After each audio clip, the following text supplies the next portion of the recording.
Welcome back, everybody. Up next is our third panel discussion of this weekend, and it will talk about the decolonization of music and nightlife culture.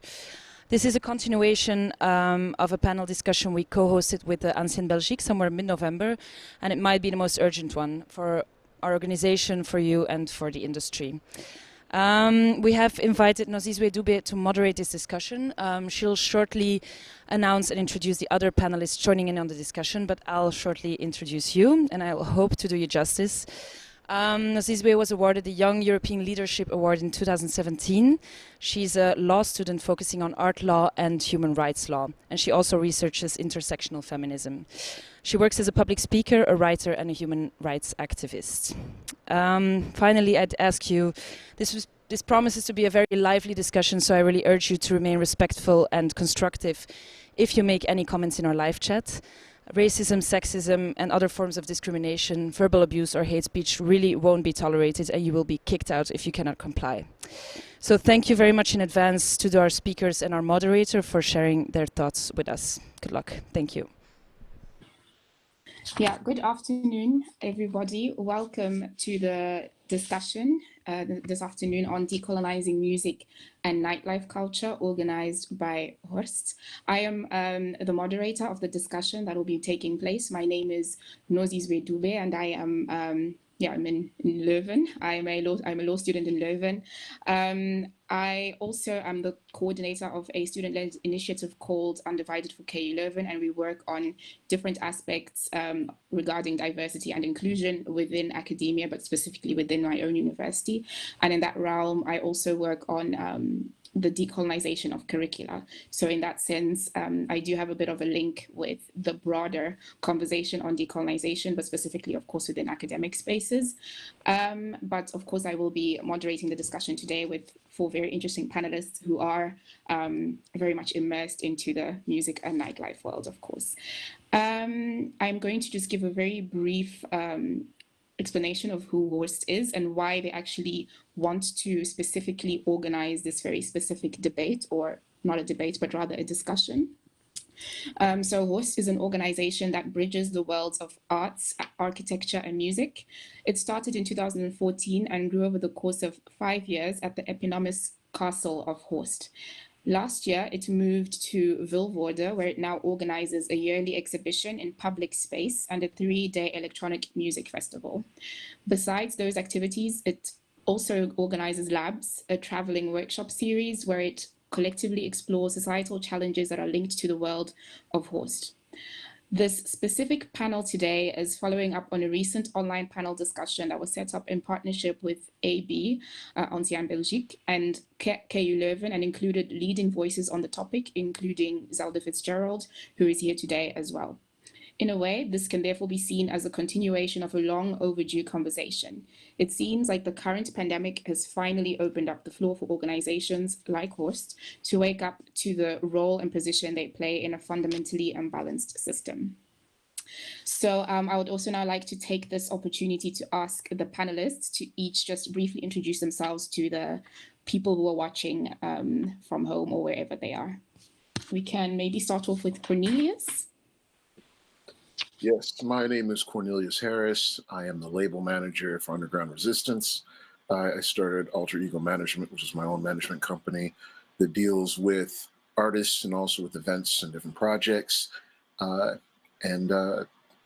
I've been really in the middle of a lot of different things around here in Detroit and abroad. I consider myself a cultural activist in that I advocate for culture as a means of communication and education and social change. Okay, thank you very much, Cornelius. Zelda Fitzgerald, your mic. Yo, this whole Zoom thing, this whole like Black Mirror lifestyle we're living is super interesting. So please excuse me if I'm not hip and happening or whatever. But anyways, my name is Zelda Fitzgerald, and born in Holland, Ghanaian, now living in Belgium since 5 years, 6 years. It's the clubbing that brought me to Belgium 10 years ago when, things were a bit more crazier, or well, at least not as crazy as they are now. but interesting party-wise. I'm a maker and I'm an artist. MC is my specialization. I'm a house MC, house vocalist, bitch tracks, diva house, and ballroom beats. And ballroom beats, I've been in ballroom now for 7 years. I'm part of the iconic House of Ninja, and I'm also the community builder for the ballroom in Brussels, and the chair lady of For All Queens, which is an arts and event and community building nonprofit that focuses and centers the sub-Saharan African diasporic, in brackets, queer people. Wow, oh my God, I can't breathe.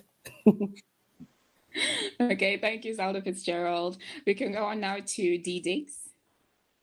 Hello, everyone. My name is Dee Diggs. I'm a DJ, writer. Sometimes I dabble in party promoting when I feel like I have to.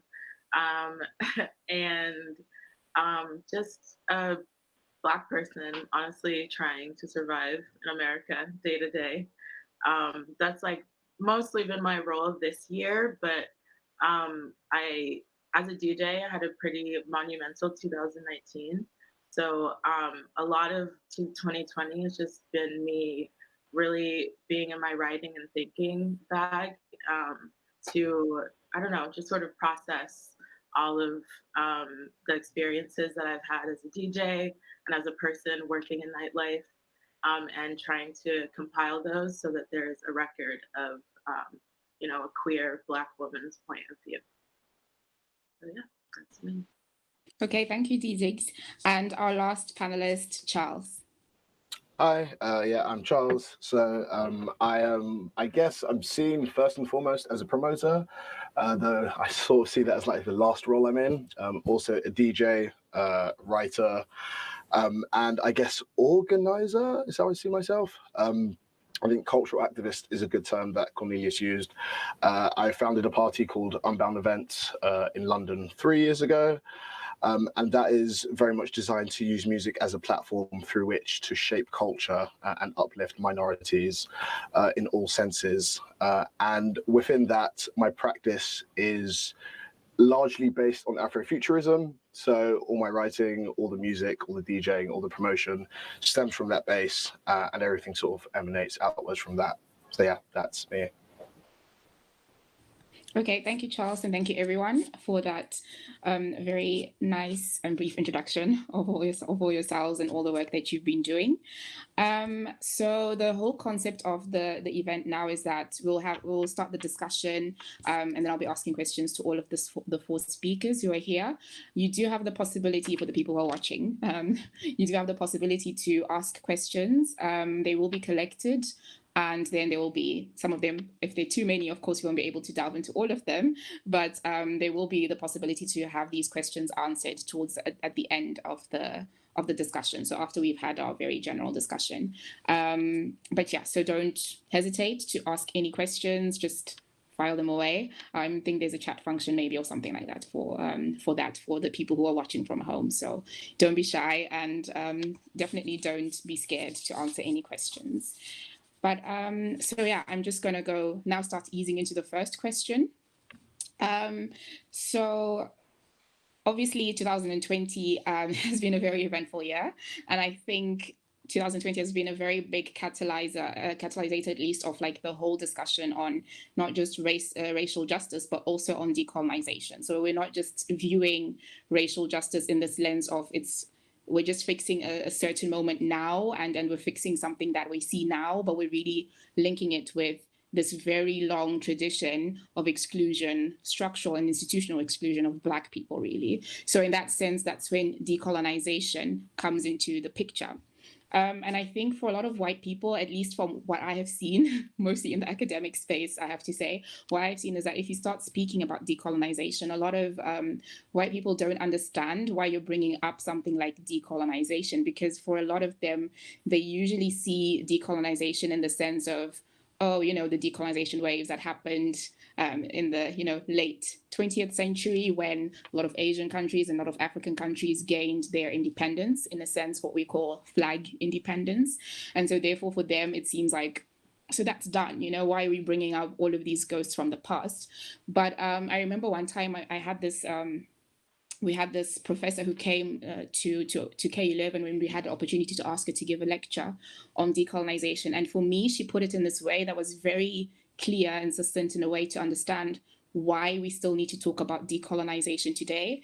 And she was saying that her name is Professor Sylvia Tamale. She's from Uganda, and she was saying that when you had colonization of African peoples and Asian countries and so forth, but of course I'm slightly going to focus more on Africa, I guess, and Black people specifically, just for this discussion because we are all Black people.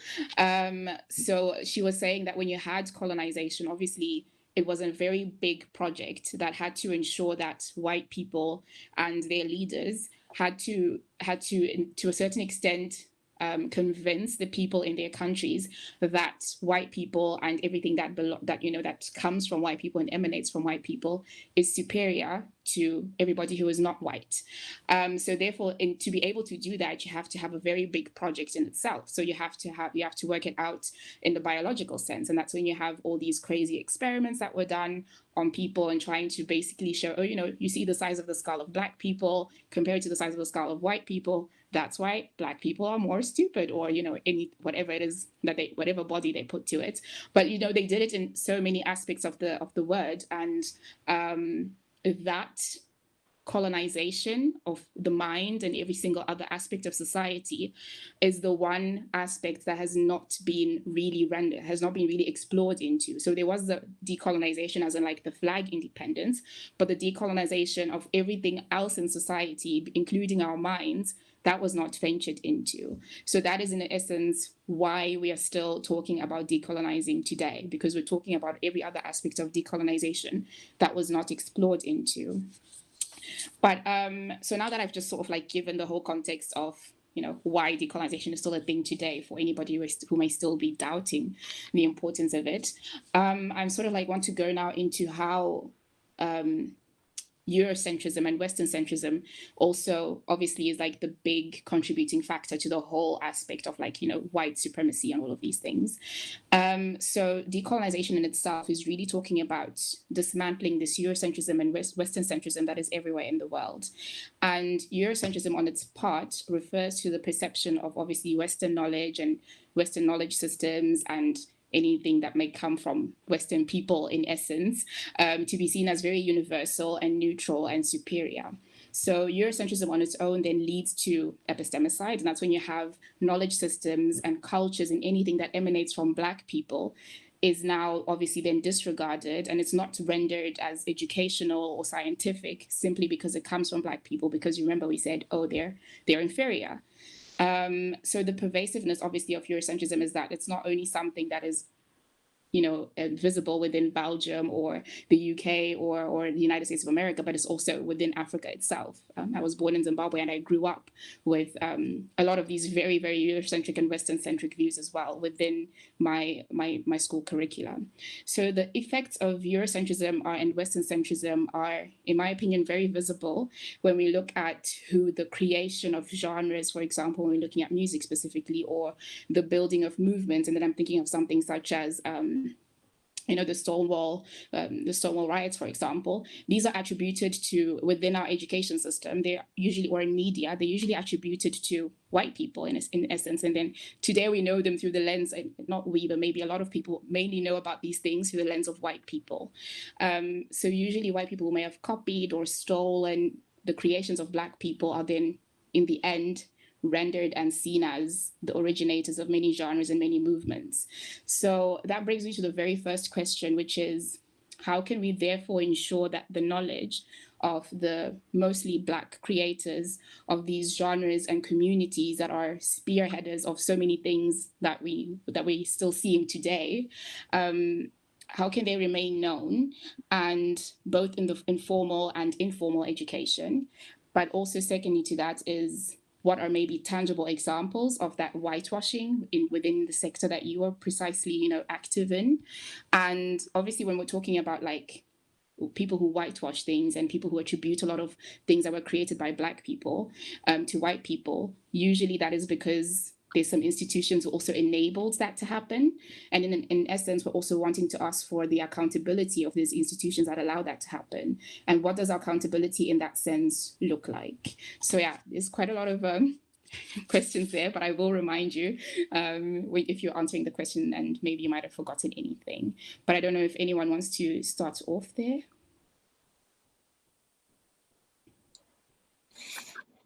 I can start. Okay, Dee, you can start off, and I think Zelda maybe will go on, but we've seen. I really loved how you laid this question out when I was kind of thinking about it in advance, and I was definitely thinking about how even like the notion and the history of this word decolonization means different things to different communities that were colonized or who are coming out of colonization, and so it's like.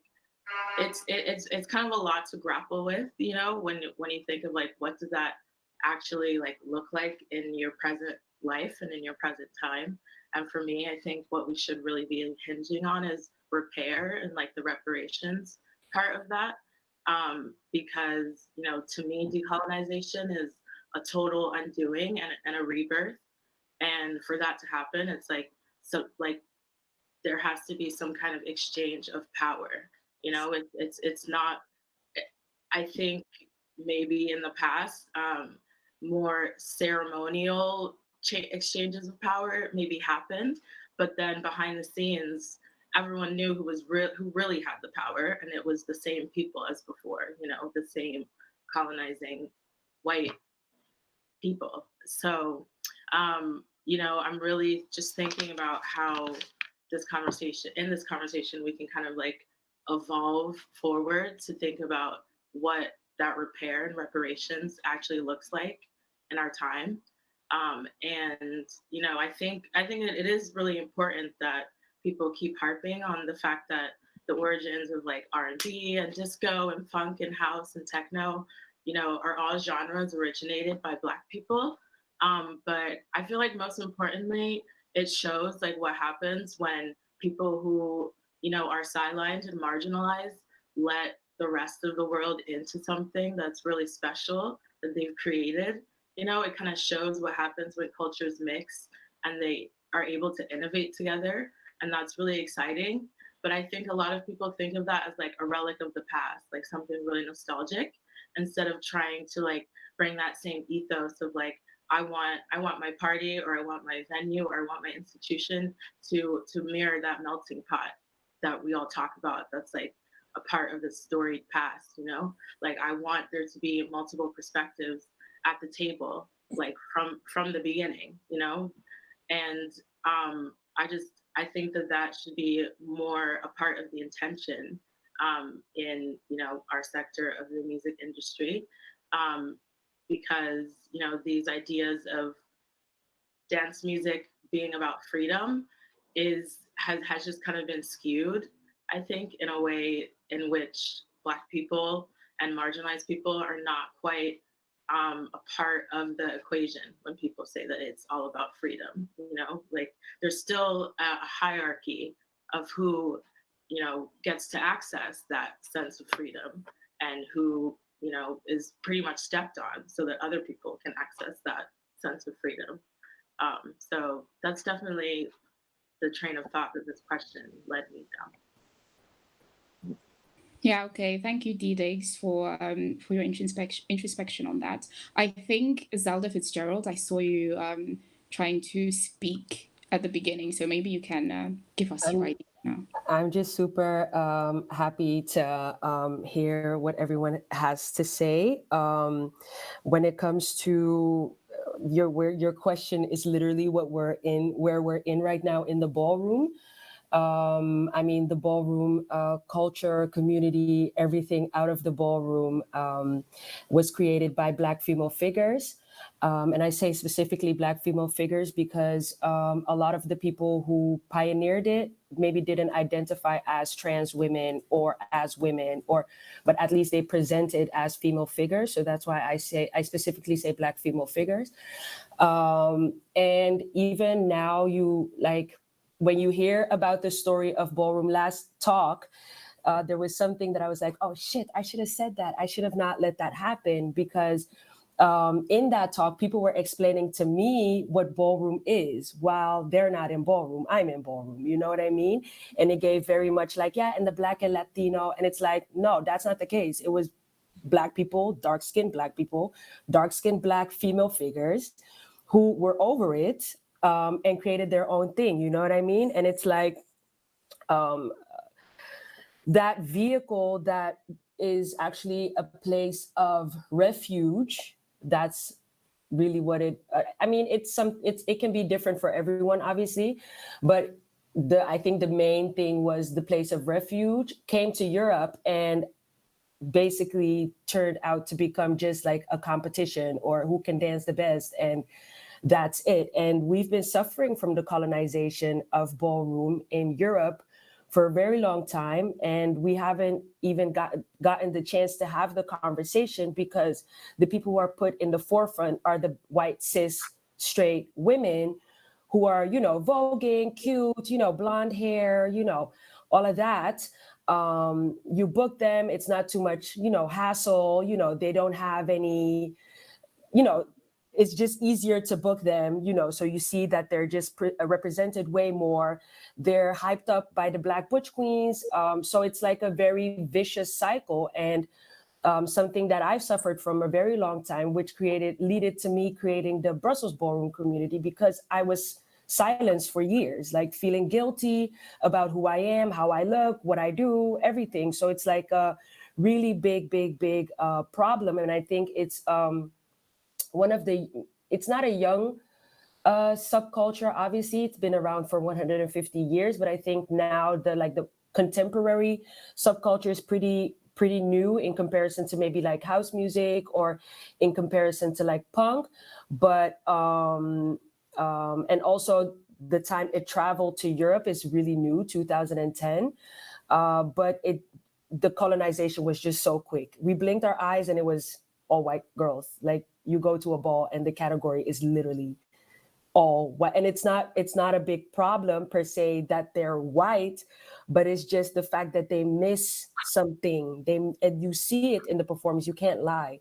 You see it in the performance. It's very clear. The zeal is missing, you know? So this is where I was like, oh my God, this question, like, we, you know, talk about this for hours. So yeah. No, thank you very much, Zalda. So yeah, we can go on to Charles.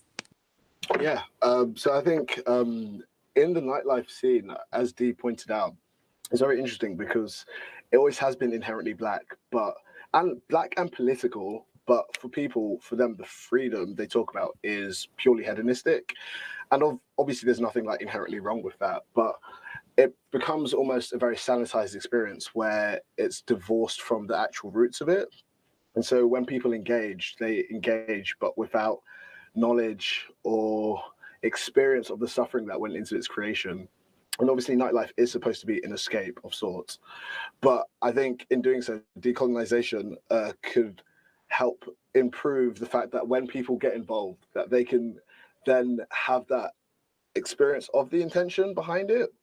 And so stepping into those spaces, having that awareness, I think, will make it more of an all-encompassing, inclusive experience rather than just having it purely focused on this nightlife experience per se.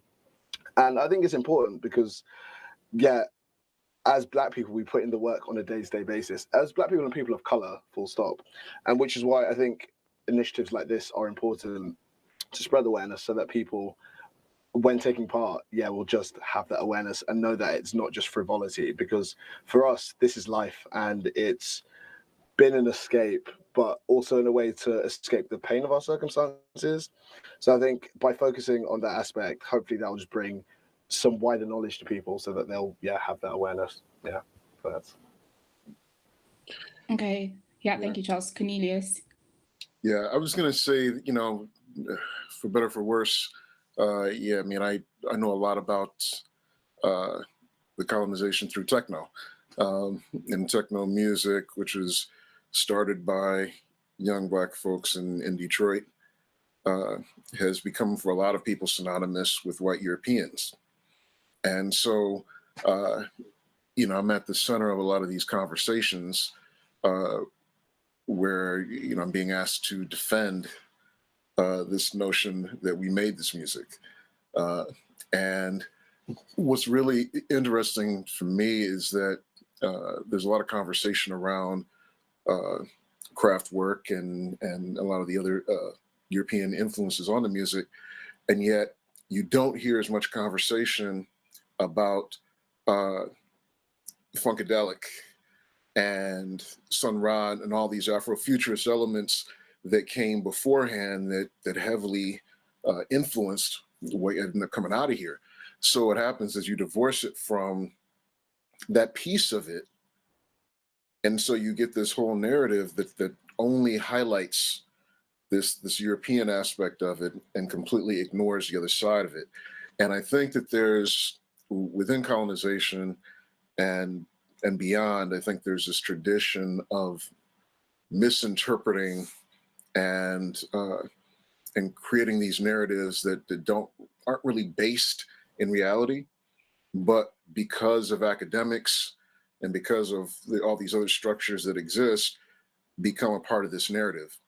So, like, I'm going to even go way back to slavery in the United States, and people would see folks practicing African traditions around religion at night, where there'd be music, there'd be dancing, and people would, these slave masters would look at that and think, oh, they must be happy. They're doing this stuff. They didn't understand that either it was religious, or if people were celebrating, it was celebrating in spite of slavery. So you get these crazy narratives of the happy slave, and this idea that slavery was a good thing because, look, if it was bad, they wouldn't be singing, they wouldn't be dancing. And there's this lack of understanding of what these things are. So when you're talking about folks operating from a place of ignorance, and then this ignorance gets codified into academia, and it becomes entrenched in books, and this ends up getting taught, people end up getting these degrees on stuff that they know nothing about. So this is where I think, we start to have these things that come into place where, when we get to talking about, techno and stuff today, well, we've had this whole foundation of bad information that this is built on. So it's almost to be expected that they're going to get it wrong, that this is going to be messed up, it's going to be misinterpreted, because that is the tradition. And there's a tradition of a lack of accountability, a lack of proper research, this whole idea that you're going to speak about ballroom, but not actually reference the people who started it, not actually communicate with them and have them lead these conversations is, it'd be hilarious if it wasn't so insidious in how it manifests itself. So we're operating in a really faulty system to begin with, and I think we have to understand that before we even start to look at accountability. We have to recognize that there are issues within that to start with, and if those issues aren't dealt with, it's going to be very difficult for us to do a lot of these other things that we'd like to do. Yeah, thank you, Cornelius. I just wanted to sort of build up so that indeed, Charles, you can come back to that. But I definitely did that last point that you made is a very strong point, and I think it gets to the core of the systemic issue at hand, really, which is that when we go to we're starting off with teaching a lot of people, and I can see that as well within academia. You literally have a very tangible example, which is not necessarily one that belongs to the nightlife culture and anything, but you have for example, we have this Africa department within a certain faculty here, and then you literally only have white professors teaching this, and they go around saying things that are absolutely wild, but it's entrenched in books, in curricula, and hundreds of students pass by these professors, thousands pass by these professors every year, and they are going on to then be authorities in these fields as well. And that's where I think the multiplication of the problem really becomes systemic as well. So yeah, Charles, I'll let you go on that. Yeah, well, yeah, building on both the excellent points that you both made. So I think a big part of decolonization has been the erasing of the true narratives, as Cornelius said. And whether it's insidious or whether malicious or not, but I think it stems from the centering, as you say, the Eurocentrism or the Western centering within these narratives. And so by erasing the true narrative, as they have the power, that is what removes the power from us. And it gets self-perpetuated through, as you said, through being passed on, whether through studying or whether through word of mouth or just the way like language causes ideas to spread. And so as part of decolonization, I think a big part is us regaining those narratives. And whether that be through a dual track of us building up communities for ourselves and reclaiming it and writing it and codifying it ourselves, or simultaneously working with these people in power to integrate ourselves further so we can rewrite the narrative and actually spread the truth. Yet again, such as through initiatives such as this, where we can lay down and hopefully people can then have some form of consciousness that gets perpetuated further. So yeah, I think that's quite important. Okay, thank you, Charles. Zelda Fitzgerald, I think you wanted to go on to that. Don't forget your mic. A mess. But I totally agree with, or I'm agreeing partially with what Charles is saying and also building on what Cornelius said. And adding on to that is a little bit of not pessimism, but the fact that we're seeing that every time we create something for ourselves, literally every time, it's taken or it's infiltrated by, or you know what I mean? And I think what kind of saves or not saves us, we've been talking about this topic for decades, centuries, our parents, like our grandparents, like this has been such a long conversation. I really don't think that, little old me is gonna, maybe, but, I'm a pessimist in this part or this realms. But I think what helps is the fact that a lot of sub-Saharan African culture use oral history, and they share with their kids. They share with those people who are close to them. In Ballroom, we have the housing system. The whole housing system is so that knowledge stays within those who have the privilege to receive that knowledge, who have the privilege to be in that house, to hear about the stories, to talk to the icons, to talk to the elders that were there. But what makes it difficult is that, we're always about the whole, everyone can be a part, and the whole, like, you said POC, Charles. I'm always very adamant in saying sub-Saharan Africans, because also that's where it's always us opening up to everyone, and no one opening up to us. And then, you get people that get access to the knowledge, but they use it for their own, gain, because being aware is super hard. It's super hard. It constantly, it asks for a constant, it's a constant practice, every second practice. Me even sitting on this panel, I'm like, yo, that should be a femme queen, you know what I mean? That should be a trans woman, a Black trans woman in Ballroom talking about this. That shouldn't be me. And being able to do that, or not, it's not even an ability to do that. Doing that is such a hard thing that I think the system that is very built on me, grab, doesn't even facilitate that. So it's like, what do we do? No, yeah, thank you, Zelda, for your points there. And I think that definitely is, I think we're going to go into it a little bit later on with the other questions, but I definitely do think, obviously, when we're speaking about decolonization, it's very important to also realize, of course, that anti-Blackness is global. And I think that's where we get into the entire discussion, of course, of like Black people also being,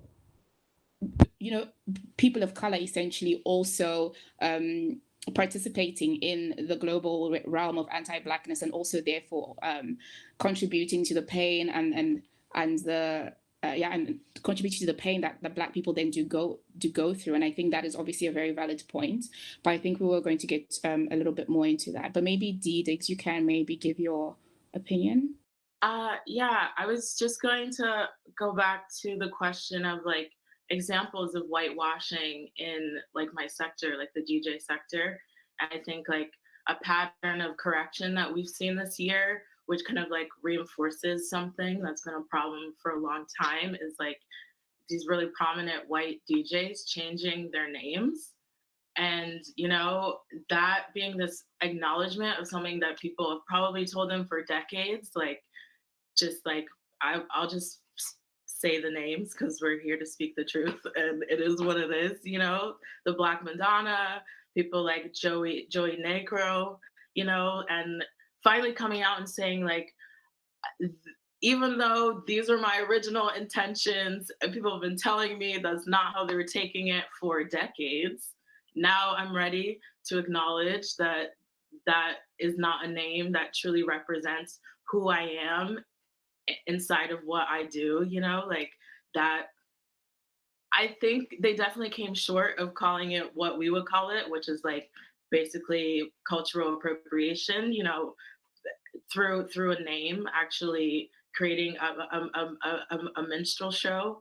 And honestly, letting it go to the point that like you can no longer afford to continue on with that name because it becomes embarrassing and it shows a lack of awareness, but it is also telling like, how did you get this far thinking that that lack of awareness was okay and that was valid, like, and like, I don't know, like it just kind of comes down to like this, like, it's a misappropriation of like what respect really is, because to like insert yourself falsely into something using an artist name that, falsely represents who you are or what the project is, just so you seem closer to the groups that innovated these things, like that you are misrepresenting yourself, and like that is offensive to the people who are, the descendants of these innovators coming and wanting to have a part in this, I don't think I've ever even told this story, but it was really telling to me. Like the first time I went to Berghain, it was to see Black Madonna play in Panorama Bar. And I was like, I was 20 years old, like excited because over here I couldn't even get into any kind of nightclub. And at the time, I'm like traveling through Europe, but my jaw actually hit the floor when I walked in there and it was a white lady on the decks. Like I really, at the time, did not comprehend like how that was what it was, and it's like the music she was playing, what was good, and there was a part of me, like as someone who has heritage coming out of like the deep South in the United States, like I love her selection, and so I kind of understood how she got to that artist name from that through what she plays. But even then, that first interaction with the name and her likeness really didn't sit well with me because I went there to see a Black woman who looked like me so that I could have something or someone to look up to. And that aspect of interacting with, this artist name was super uncomfortable for me. So yeah, I don't know. I feel like this is the right place to finally tell that story to more than just my, casual buds. Okay, thank you very much for that, Dee Diggs. That also gives us a very concrete idea of what that whitewashing and what that stepping on Black people essentially, because I am sure that obviously some Black people would have, when you were talking about the DJs who then all of a sudden change their name now because, you can't escape it anymore. The Instagram black tiles were everywhere, so you kind of had to, watch your steps, of course. But then before that, there definitely has to have been a lot of Black people who have obviously then brought that up to that person's attention, but it was a lot easier to push that aside. And I think that does sort of like represent the stepping on Black people's next, stepping on Black people just to get wherever it is that you need to get to, in essence. But I think, Charles, you wanted to say something before we go on to the next question. Yeah, so it's really interesting because I am one of the people with the Black Madonna. So I'm actually like kind of friends with her and her family almost. So it's quite interesting because she'd always described it as coming from her Catholic background. And so for me, I had always thought, yeah, it was, if not malicious, but like maybe not particularly well communicated. But it's interesting, of course, hearing it from a Black woman and your experience of it. And obviously that's incredibly valid. So that's just an interesting point. But for me, with the name changes, and this is linked to what Zelda was saying earlier, for me, it felt like very performative. Like ultimately, there was what Detroit Swindle, who are like an Amsterdam group, they changed the name to something else. Like, who cares? Like, at the end of the day, that's not really going to make real change. And the fact that it's only come now, the cynic in me is like, as you've all been saying, why was this not an issue for you beforehand? Take, again, the Black Madonna, she'd been called out several times. And it's only when this sea change started happening where they were like, oh, this is going to look really bad if we keep this. And so, linked to the point that Zelda was saying, I've taken part in a few things like this, and I've been very vocal about my opinions online. Like, unfortunately, I am also quite pessimistic, and I say this as an eternal optimist.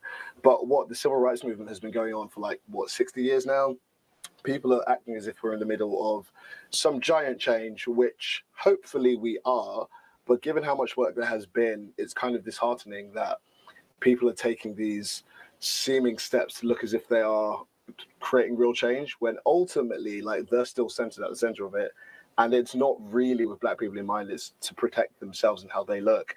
And so I think with any initiative or anything going forward, we need to be careful in how it's viewed, because there are going to be so many people jumping on in a sort of virtue signaling tokenistic way.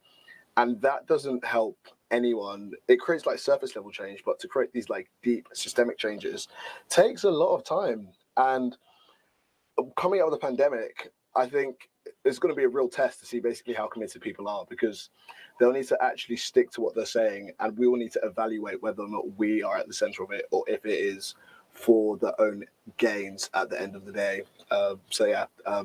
I'm not sure.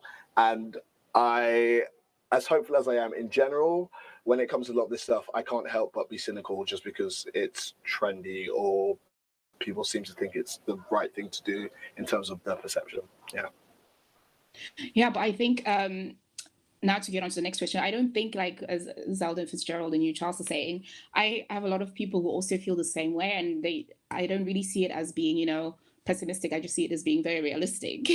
We literally have almost all of eternity. Unfortunately, ever since, the subjugation of, Black people and everything, we have all of that evidence that there has not really been very succinct structural and institutional change. So in a sense, I think it is quite normal to be realistic, and it's just reality in a sense.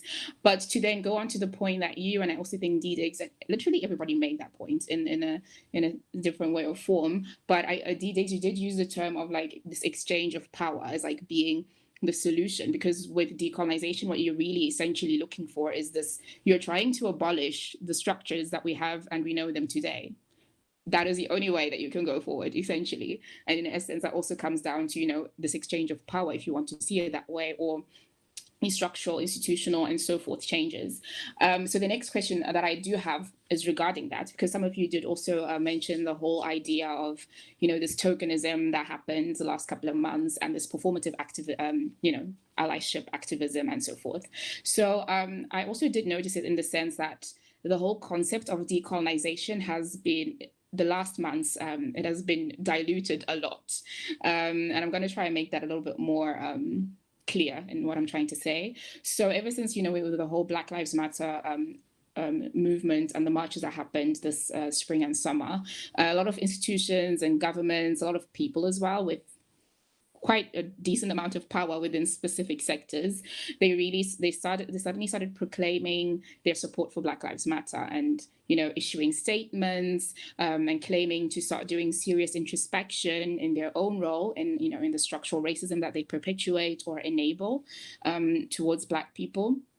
So many institutions made a lot of promises, to decolonize their respective sectors, but in that same light, there's also a very worrisome development to it all, I think, from my view, because then you have all of these promises to decolonize, and I see a lot of institutions really confusing decolonizing with diversifying. So for them, because as I said, decolonization really refers to abolishing existing structures in order to create inherently new realities that actually work for Black people and that center Black people and all the other marginalized people that we see. And so therefore I also mean Black LGBTQ plus people, for example. So this, in my sense, if you're just diversifying, it doesn't, it's not decolonization, because you're therefore just, by diversifying, you're just keeping an existing structure. You take one person out of it who is in that existing structure, and you just put a Black person there, and then in that essence you sort of feel this very false essence of decolonization is then put out to the public. So yeah, it's tokenism, and I don't see it really as this very systemic solution to a very systemic issue in essence anyway. So I wanted to then see maybe how that, if you have any other, if you have seen any examples of this. Some of you already did give some examples of it, but essentially, what does that exchange of power then look like? What does the decolonized nightlife and music scene look like? Maybe we can start off with Cornelius. Yeah, I was, it's funny. I think everybody's been having these conversations, and I recently had an exchange where we were talking about a particular company that had, the argument was we couldn't be we couldn't have racist policies because we've got these Black people on our roster. And my response to that was that plantation owners had, hundreds of Black people. And so, this idea that because there are Black people, it's okay is ridiculous to me. So I think we have to remember that having Black people, does not mean that there aren't problems and it's not a problematic organization. This whole idea of Black Lives Matter and all this stuff is being put forth really as a marketing device more so than anything else. You've got companies like, and this is in entertainment, but outside of music, you've got groups like Second City, which was notorious for their treatment of the Black folks who were working there and who were, being creative there, and the disregard for them. And yet they make these claims of, we're with you guys. And of course, the people who had been there were like, what are you talking about? They got exposed for that. And there are other companies too. So I think that, we have to, first, make this big separation from this idea that because there are Black people, this is okay. Because again, that doesn't actually bear out. I think part of the issue is that these organizations, they profit from this. They profit from this. We're operating in these capitalistic systems, and Frederick Douglass, said, nothing succeeds power without a struggle, and that's it. We're in this constant position of having to fight for these things, because the reality is that folks have profited from this, and they've got very comfortable lives based on this, so they don't have any motivation to change. They don't have any interest in changing, and so you put in token figures to satisfy this look, but the actual work that's required to do it, they'd rather not do that. And so, and again, they've made quite a bit of money on this. So I think part of that conversation is, how do you de-incentivize that? How do you, and this whole movement has been part of that. This, people speaking out and calling people out for what they've done and what they're doing. That's part of how this stuff changes. And I understand that, there's, a lot of people do stuff just for symbolic reasons, and they're not, essentially doing the real thing. But the thing is, if we keep that pressure up and we don't let go, I think that's where those changes start to happen. And in addition to that, I think it becomes this thing of also getting behind people who are actually doing the real work, and being able to speak to that, and being able to say, hey, look, I want to see so-and-so at this event. I want to, when I'm looking at writers, I'm always looking to say, look, let's elevate these writers, because that's part of the conversation too. We have to place value in the people that we want to see out there, and people who are speaking truth and doing this. I think that those things are necessary for those things to change, for those things to shift. And unfortunately, I think that it's not happening as much as it needs to, but I think that's where it starts. Okay, yeah, thank you, Cornelius. Zelda Fitzgerald? I think indeed, for what Cornelius said to happen, I think also we need to, as sub-Saharan Africans living in the diaspora or still living in Africa, we need to come together. That sounds so corny, but at the end of the day, for us to do what, for instance, Cornelius suggested, it's so necessary to understand, our community. So everyone, there's so many people in our community, people who are trans, people who are differently able, people who are not super pretty, or people, you know what I mean? We have so many layers. Not everyone who's nowadays you have this whole Black girl magic thing, and everyone is super beautiful, and it's okay, oh my God, we don't all look like that, but I feel like as soon as we understand our community and understand the pains and the hurts and the bullshit, you know what I mean, and make ourselves strong by knowing who we are, that's when you can push people to the front. That's when you also start hanging out with different people. That's when you start hanging out with people who are maybe in a wheelchair, or people who have maybe a bipolar disorder. You have different people in your life, because your community, because yourself. It also comes to really knowing yourself. But then that's when you can say, oh, yo, I know this photographer, book. You want to book me? You're for sure booking that photographer, or you know what I mean? So it's that's when you can really, really put the pressure on, because the thing is, a lot of the people who are doing the work are the Black femme queens, are the Black female figures, are the Black cis women, who are really, really pushing constantly. And it's super tiring. It's tiring when you don't have that backup, yo, we got you. You know what I mean?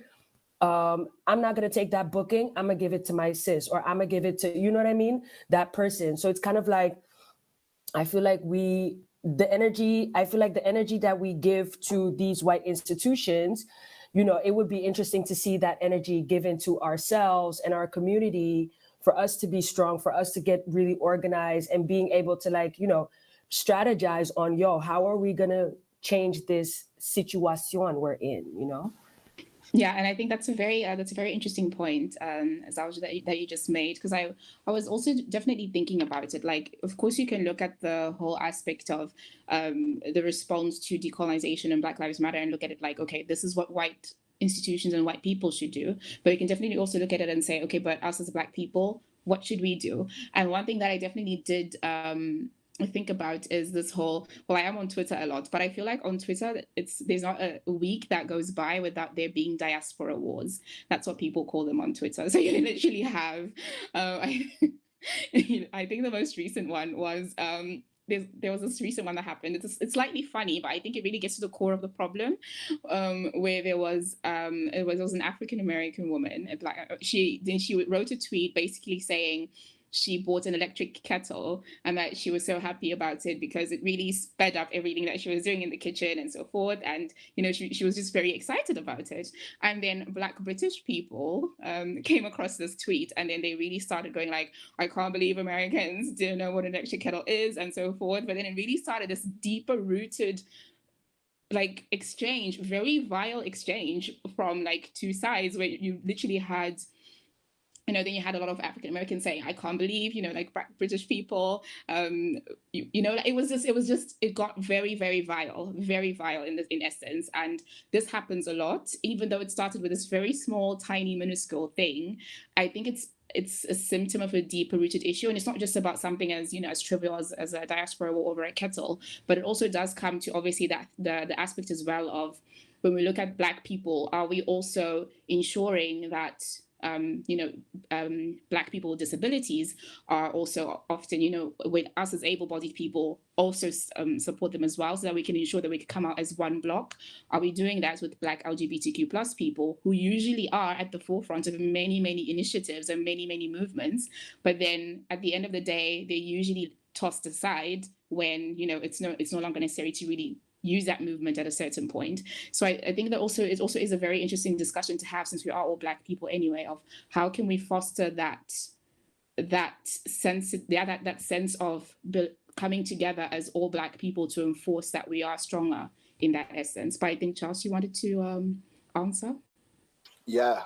First, I just want to shout out to all you guys, because there's like so much thought-provoking stuff, and there's like so many different strands to go down. So I'm going to try and address what you, Zelda, and Cornelius said. So I think there are many layers to it, because so taking first a look at the capitalistic system we're in, as Cornelius was saying, like this tokenism is basically like a widespread version of, oh, this is my Black friend, therefore I'm okay, and that's what we need to defeat. And so when looking at the questions that you sent across, a lot of my thoughts were, so part of my pessimism / pragmatism comes from the fact that the system is so embedded that I think in terms of destroying it fully and building it from the ground up, I personally don't know how possible that is when you have these incredibly embedded, huge white-run institutions in terms of like booking agencies, clubs, journalists, magazines. They're all interconnected, and just due to how long they've been there and the way the power's been concentrated, I don't know if they can be completely razed to the ground and brought back again. But this links to what Zelda was saying, because I think this is where we have to collaborate together and come to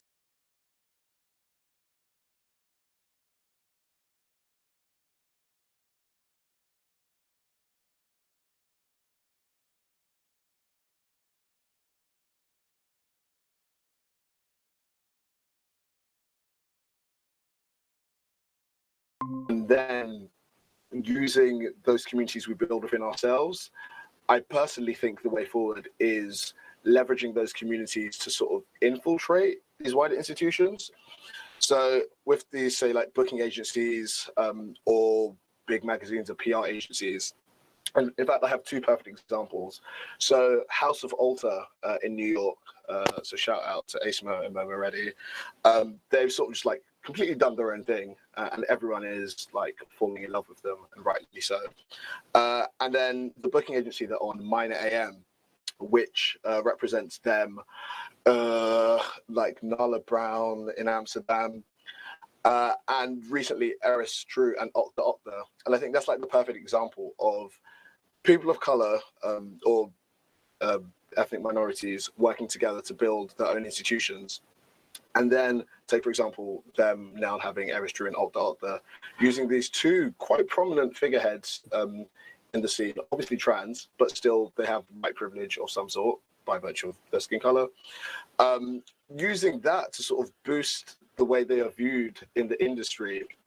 And I think it's going to need to be some sort of like cross collaboration, both within ourselves and then within these wider institutions. And that could be how we then create the sea change. Yeah. Okay, thank you, Charles. Dee Diggs, you can go on.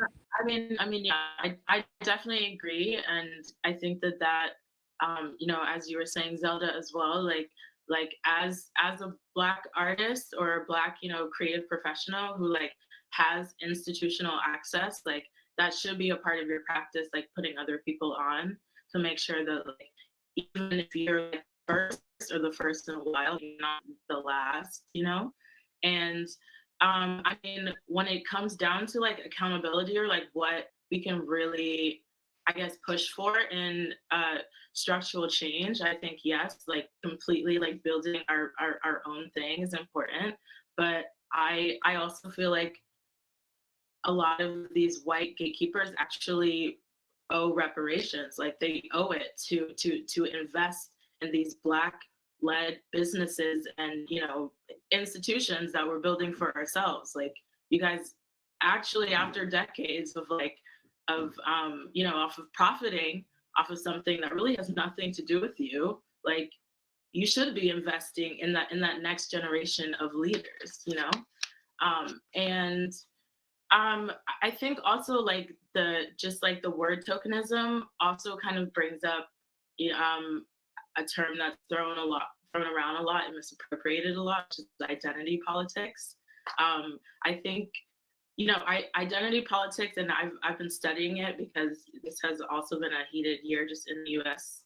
alone because of elections, COVID, Black Lives Matter, just all kind of compounding in the same year. And you hear a lot of white people, but also even cisgendered people use the term identity politics in a way that's kind of negative. They're basically trying to say that like, oh, like we're kind of like upholding people just because they're diverse, but then it's kind of smoke and mirrors. But to just kind of like hammer it home that this is a negative, I guess, just a term with a negative connotation is really harmful, because basically on the other side, you're still kind of policing other marginal communities and saying, I don't think that who deserves to be in that position, like whether or not, like what I think of how you work, I think that's really serious, because people are going to think sometimes that I'm a token on a lineup just because I look the way that I look, and it's like it's definitely something that's like negative that I've kind of understood that I'm up against, but it's also like I've had to learn to discern when someone is tokenizing me for their own benefit, for their own PR purposes, because they want to look like they're curating something diverse, or when someone's lending me or giving me opportunity with good intentions, And I think that that's something that's really important for Black people to learn how to discern. I think when people are genuine, they're going to set you up for success, and they're going to set you up to have to feel respected and to feel like you have some kind of autonomy when they, pass the torch and give you that opportunity and give you power. And versus when people are tokenizing you, it becomes more about them and their ego, and respect and support kind of go out of the window, So like that's also just like a red flag that I want to be really like clear about, because I had others who were really clear to me their bias, and I think that's important for our like how just like tokenism in and of itself can be this double-edged sword.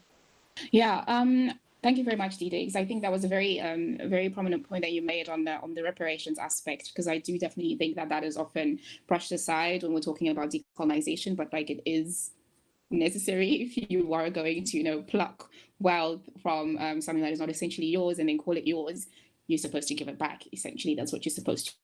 In essence, that also is part of like that structural solution to decolonization. But what I do sense from what people have been saying in this discussion, I do sense kind of like two different solutions in essence, because I do sense something that it's, decolonization is what these people are saying, is that it's really the abolishing of the white world as we know it today.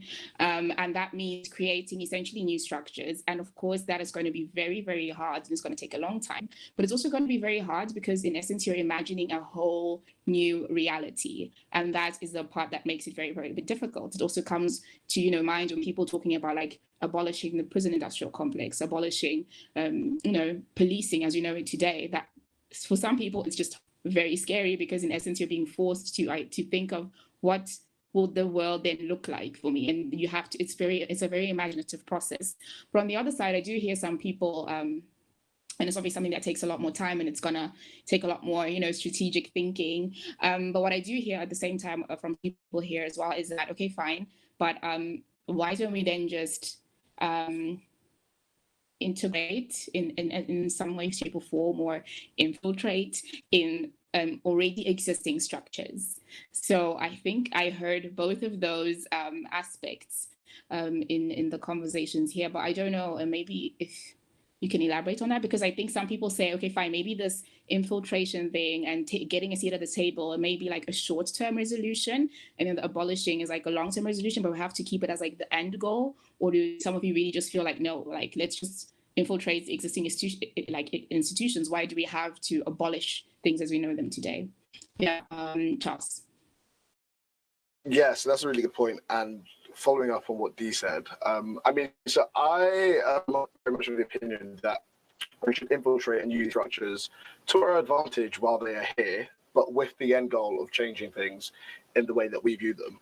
But that's going to take a lot of time. I don't think it's something, like, given how long they've been existing, you just can't do it just like that. So I think while they are there, and this is the time between tokenism and paying respects comes into play, because take, for example, when people suddenly realized there weren't enough women DJs and they started putting women DJs on lineups. Initially, that was quite tokenistic because you'd get lineups which didn't quite make sense, but just because there was a woman. I sadly see the same thing happening with Black people, but we use that as advantage, get paid, get your name out there, and then as you increase your position, you can then start to integrate and mold things into the way you see it. I think based on what Dee was saying on the gatekeepers, like they're not exactly going to give up their positions quite so easily. You see the same standard names being booked. There are all these giant lineups over and over and over. I don't think they're just going to step aside and suddenly be like, and okay, I wasn't going to name names, but I'm going to use an example of someone I used to quite look up to. It's with the whole cornrows issue, which a lot of people seem to say was being blown out of proportion. Completely disagree. The way she handled it, in my opinion, was terribly. So going forward, I don't really think she's going to be the kind of person to say, oh, I'm playing all these sets all around the world. Let me instead give a spot to, I don't know, like Jasmine Infinity, a Black person playing hardcore techno. I don't really see that happening. And so I think, sorry, I just saw, oh, cool, good to go. Okay, yeah, I think in terms of, sorry, I just lost my train of thought there. I think moving forward, yeah, it's a matter of like getting these institutions to help us in the first place and then using it as a stepping stone. And so an example I was going to raise is, and I'm not sure how far this goes, but I know using inclusion. Wait, I'm just trying to see. Okay, we have to just pause for 2 minutes because there are some network issues. We'll be right back. But I think like the big part is, so as I said, yeah, we should leverage ourselves in these positions. And I think the reason for that is, as alluded to by several of us, just like with the exhaustion of being Black, everything is always on us. And we are already doing so much work. And literally just by just existing, that's difficult enough. So to make our way into these spaces is hard. So then to have the added pressure of saying, oh, we're coming to these white-owned spaces, and now we need to completely dismantle all of that. Like, that takes time, effort, energy that we may not have, because already focusing on your creative practice is difficult enough. So to then have the added responsibility of saying, now you're here, burn it all down, when if the power is already centered in these people's hands, we can use that to assist ourselves. I think that would be, like, in a self-protective way, probably a good way of going about it. And then once we have made our way in, we can then set about molding things into the way we want to see it. Yeah, that was the last thing I was going to say. Yeah, okay. So I see Zelda and Cornelius, you also want to answer on that. And yeah, so just so that people can all remember where we left off, just a quick roundup of like the question at hand. So what we were discussing was essentially that I asked the question if we I heard two different solutions during the conversation. I heard on one hand the solution of let us abolish the systems and structures as we know them today, because they have brought us so far, and so far meaning the exclusion of Black people, LGBTQ plus people, and people who are obviously, within the intersection of those identities. So therefore, the solution is to abolish those systems as we know them, start from the bottom up and create something that works for us and centers us. And then the other solution is that takes too long. And it might just be too exhaustive as well. So let's focus more on integrating and trying to find a way to make the existing structures that we have right now work for us. But of course, then my question then but can we make structures that are inherently very capitalist and very just privileging heterosexual people, privileging men, privileging cisgender people? Those structures are inherently built from that. So if we're going to mold those structures to work for us, aren't we still going to be keeping those very exclusionary structures still among us, even though it's then going to be, institutions that are run by and are for Black people? I think maybe Zelda or Cornelius, whichever one of you wants to go first. Both of your mics are off. Sorry. Cornelius, I was going to hand you the mic because, you are underground resistance, the blueprint. Let's talk about it. What's giddy? But yeah, that's really what I wanted to, Charles, not disagree. It's not a disagreement at all, but it's more like, looking from my personal experience, doing a lot of work with institutions from For All Queens. And also, the institutions didn't really book me as an MC, but when it comes to other things. And what I noticed is that you need to be super duper strong to kind of deal with that brainwashing, that silent, underground brainwashing they give that actually kind of takes you over to their side. You know what I mean? So by the time, for me, it's easy because it's a project thing. I get in and out, and I don't have to work there. My livelihood kind of depends on it, but it's not like I have a fixed permit, a fixed contract, and I have to see my colleagues every day. And it's not that type of infiltration. I still have my own table and I can still go back to my table, have a seat, hang out there. So it alleviates things, but I can only imagine having to, first of all, strong arm your way into the institution, then be in the institution that is not accommodated to you, that even doesn't like you or wants to annihilate you the first chance they get. And then you still have to do the work and be the face of a whole community. That's a lot. That's a lot. And I already see it kind of with some older people that have been doing the institutional work way before I was even born. Their mindset is it's different from when you hear about their stories from back in the days, that zeal, that power, that you know what I mean?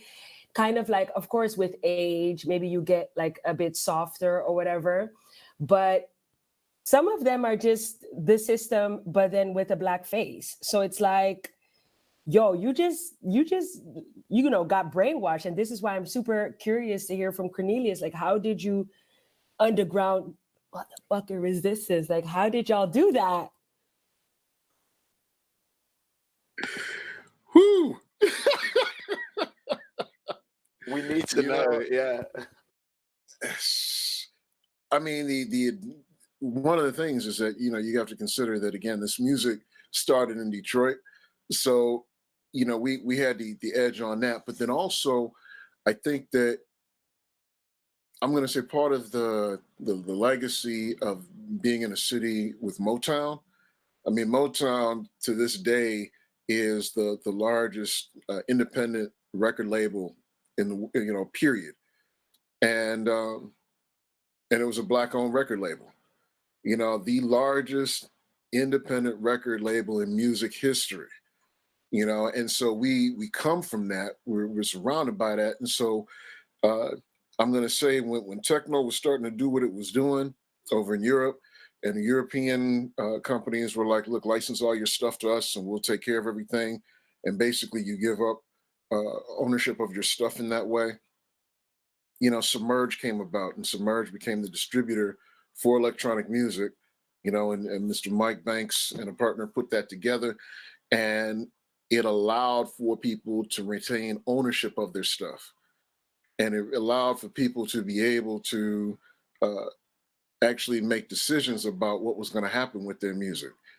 And whether it's a decision that you would agree with or not, it's still that person's decision on what's going to happen to it.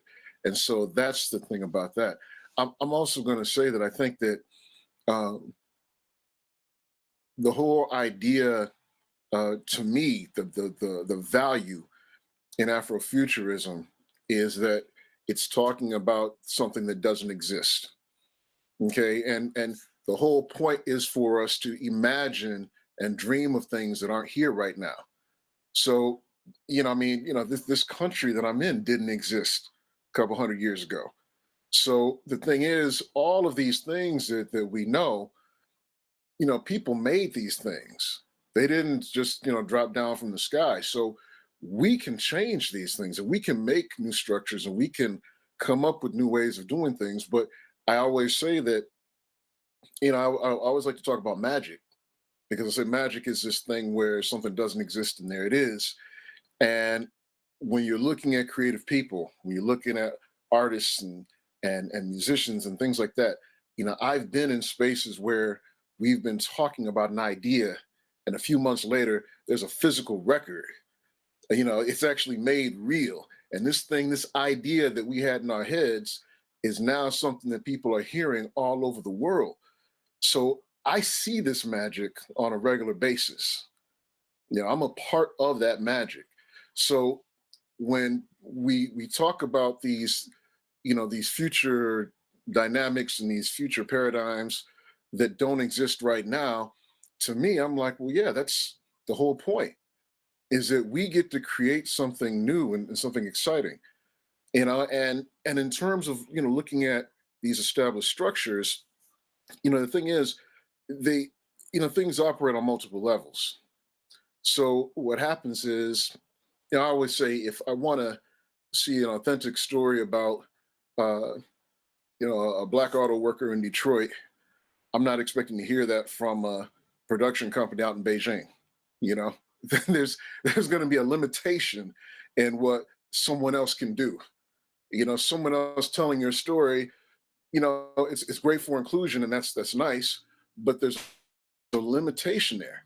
And we have to be able to recognize there's a limitation there and say, you know what, I'm going to want these folks to be able to have me included in this stuff, and that's great. But also, I understand that it's my responsibility to create, and it's my responsibility to make something new. And if I'm not creating that, then who is? Who are you waiting for? And they say a lot of times, you're the person that you've been waiting for. And that's something that I think that we all need to embrace and really take ownership of.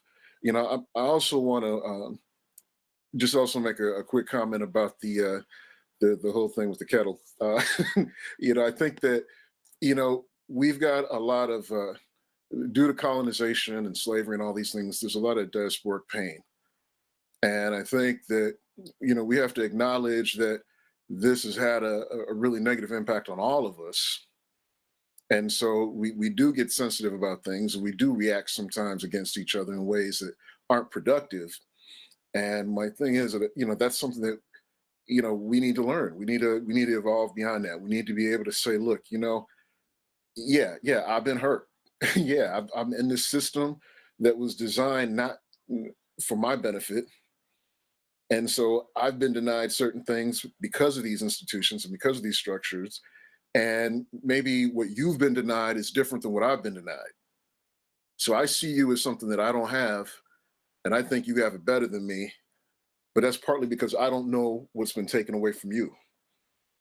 And so what happens is, you know, we end up having these pointless conflicts that are just completely unnecessary. And I think that, you know, we can move beyond that, because I think we're better than that. And I think that the fact that we're even here, and all of us are accomplished in different ways, you know, I think that that speaks to that. You know, I have infinite belief and faith and backed by you know, actual real things with all of you, and really and others who've been doing the work and who've been uh, putting stuff forward, and even this conversation around uh, differently able people and LGBTQ and all this stuff. You know, what's wild is that we end up being at the forefront of all this, because if I'm talking about, you know, if we're advocating for folks who are in a wheelchair or blind or whatever, you know, we're not speaking just to, you know, our issues are not just our issues. You know, there are white people who are in wheelchairs and who will benefit from all these things too. You know, the work that we do is beneficial for the rest of the world. And so I think we need to understand that what we're doing is global in reach, and it goes beyond even ourselves. So when we advocate for Black Lives Matter, when we advocate for these things and decolonization and all these things, it benefits white people as well. It benefits everybody to have a more representational world where people's voices are heard and they're able to express themselves and be fully whoever it is that they need to be. That's my take on it. Yeah, thank you very much for that, Cornelius. That was a very, very, yeah, I literally have nothing else to add to it. That was so inspiring, so succinct, especially the part about, you know, imagining things and having those ideas in your heads and then finally seeing results for that you do it already, you know, as musicians, as artists, we do it already. So therefore, we should also be able to do it when we're thinking about imagining a new world, imagining new structures that work for us. That's definitely also possible if we can do it for, you know, all of the other aspects within our artistry as well. Yeah, so I think we will just go on to the yeah, I think Charles maybe wanted to say something if it's very short. It's short, yeah, don't worry. But yeah, I mean, wow, yeah, that was amazing, and it's like, I think concretized a lot of thoughts I've been having recently, just because, as you say, this magic is what makes creation go round. And at the spirit of that, I think, is collaboration, both within ourselves and just making things happen, full stop. So Zelda, and to be fair, I don't even think what you said was a disagreement, because I actually agree with what you said. You don't want to become the face of the system, because it will just be used for their own gain. And it does take a lot of strength, yes, but I think if you can seek out those genuine allies within the system to help you, that can, as Cornelius says, help further the aims of everyone, because it'll be focusing on Black people and our struggling, but with the overall aim of then, yeah, continuing to help everyone and having a more inclusive, diverse reality. So yeah, that was just my addition to that. Just shortly, in my 32 years of existence, being taken out of the quote unquote hood, moved to a super white suburban neighborhood, surrounded by white people for a whole big batch of my life, I have yet to meet that ally. So yeah. Fine. Okay, well, maybe this is me being naive and young and optimistic, but fine. No, but I think it's a very valid question. I think of, like, I think it also, the whole question around this allyship thing and you know, everything surrounding that also did actually really get to this heightened point in 2020 with the Black Lives Matter movement. I remember during the summer, it was like a couple of weeks, the protests kept on going on, and then you had a lot of white people were then being like, oh, but I'm experiencing some allyship fatigue. And I was thinking, wait, what is that? What is allyship fatigue? I'm thinking, this is my daily life as a Black woman. I can't even imagine what a Black transgender person is going through. This is literally my day life. You're only reading about it. You're only seeing it now. You maybe saw a video that may have made you feel a little kind of way. But this is me 24/7. So I don't know where the concept of allyship fatigue comes in. And then I think also as well, a central question to that is definitely, how can you really be an ally? And are you within that allyship? Are you centering yourself, or are you centering Black people within it? Because I think there's a very distinct nuance over there. But getting into the whole concept of like allyship, I think then that also does come to the question of like, obviously decolonization is something that we as Black people obviously strive for, and a lot of the people before us have been working on it. It spans so much longer than any one of us, around here. But it also is a question that also does require white people to take their part and to do their part in it. And I was just thinking of like some tangible examples of that. Is like when you see like I remember like there was these discussions of, okay, now we're within these structures right now today, we're within these institutions today. Decolonization is not going to happen from one day to the next. So we're obviously going to function in any type of form with these institutions and structures that may be excluding us to a certain extent today. And that exclusion can happen in ways such as, like, for example, you're an artist and then you want to get paid for the work you're doing. And then, these institutions and these structures, they open their doors to you, but then you then realize later on that you are being paid significantly less, for example, than a white DJ who is just in the same genre as you, has almost had a similar career to yours, but these institutions are, elevating this other person over you. You also realize it, like a very vivid example is I think also the pervasiveness of, capitalism entwined with anti-racism. There's this very popular author from the United States of America. Her name is Robin DiAngelo. I think she wrote the book White Fragility. And a lot of universities and higher education institutions, they invite her to speak on so many different topics, like on diversity and inclusion. And she gives like keynotes. And essentially she was invited by this university and they paid her like, I think about 7,000, I'm not sure, like quite a big sum of money to speak essentially about like diversity and inclusion. And then a Black woman was then also invited to speak after her, but also to, give some type of keynote as well. But she was paid like less than half of what Robin DiAngelo was paid. But then you have this, this very pervasive idea of like how capitalism and how anti-racism, when they intertwine, then you have white people who are basically just diluting what Black people have been saying for centuries and sort of like packaging that in a book and getting the publishing deals and everything. It gets very, very pervasive. And then my role there is white people should also look at themselves. And in that sense, I would want to know, what does that look like for you to finally have white people looking at themselves? I don't know if you want to call that allyship, because obviously not everybody believes in that. But I think we can all agree that decolonization means white people have some work to do. So what is that work according to you? Maybe Dee Diggs? Yeah, I mean, I definitely, I'm a big fan of, telling your peers what you're paid, like, I think there's certain people that you owe it to, and I just think that more and more, like,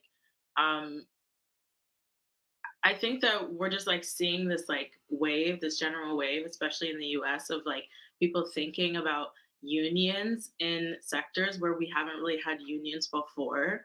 And so like there have been DJs talking about unionizing in New York, but then trying to set up that community aspect of like, what does that really look like? And what it kind of starts with is like us talking about how much we're paid and how we negotiate pay, and like just like the hows and whys beyond, like, behind that, and just kind of like trying to figure out like who in this kind of like business equation of like, okay, DJ, and then party promoter, and then club. Like, who in this equation is actually taking way more of a cut for themselves and leaving the crumbs for everyone else, and trying to kind of come at this, question of business, because it's a real part of what we do, and it's a real part of life, from a more a standpoint of like of more equity, and not really more like profit, to be quite honest.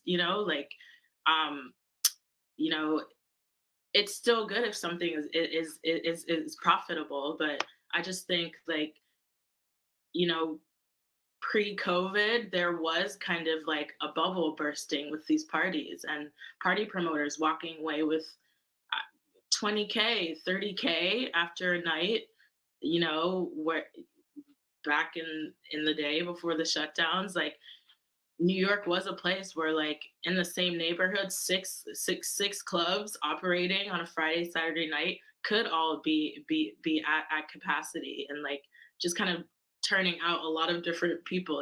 Like, as people go, people are still coming. So, like, the money was there and the bodies were there, but then still thinking that it's okay for your DJs to walk away with $100 or $200 after you've hit over 20K in a night.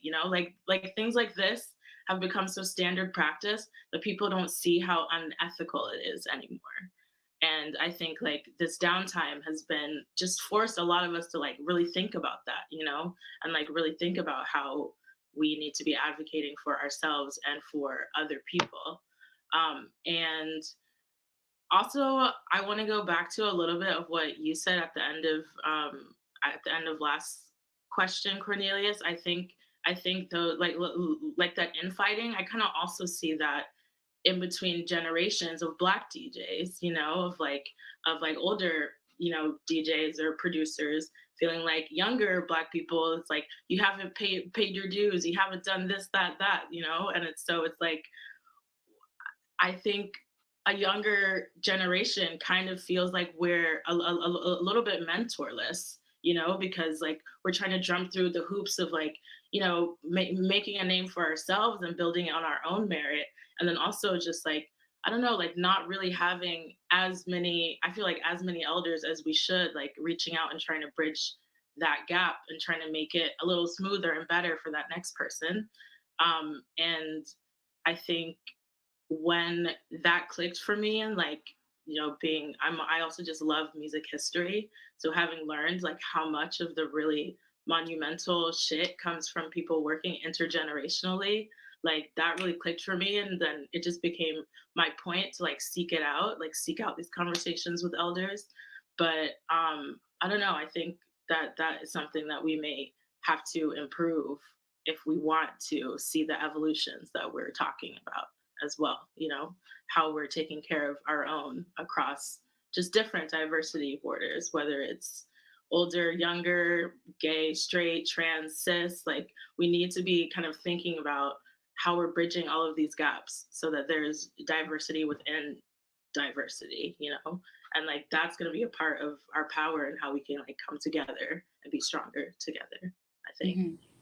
Yeah, thank you very much, Dee Diggs. I think you made two very, very interesting points there, like especially the last point when you're really bridging the whole conversation around decolonization and linking it with, the point of intersectionality, essentially, of we have to view this from a lot of different viewpoints. We have to look at it as joining hands with Black LGBTQ plus people, Black people with disabilities, Black people from different generations. It's really trying to ensure that we don't fall into the trap of, that basically comes from white supremacy in essence of, this divide and conquer type of thing, and that we have to see that strength if we bring ourselves together, essentially. But also the very first point that you made, I think it was very interesting about the unionizing in sectors where there traditionally weren't any unions at all.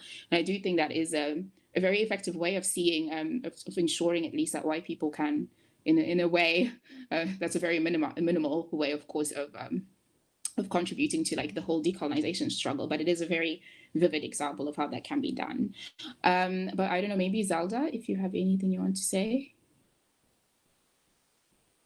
No? Okay, wait. Sorry, no. Okay. I don't know, does anybody else want to say anything? Yeah, Cornelius? I I'm just going to say, I think that one of the most powerful things that we've got is the ability to say no. Um, and folks know about, of course, a lot of the shows that we've done and a lot of the interviews we've done and all that. But of course, nobody knows about all the times we've said no. Uh, and there are some high profile situations where we've said no.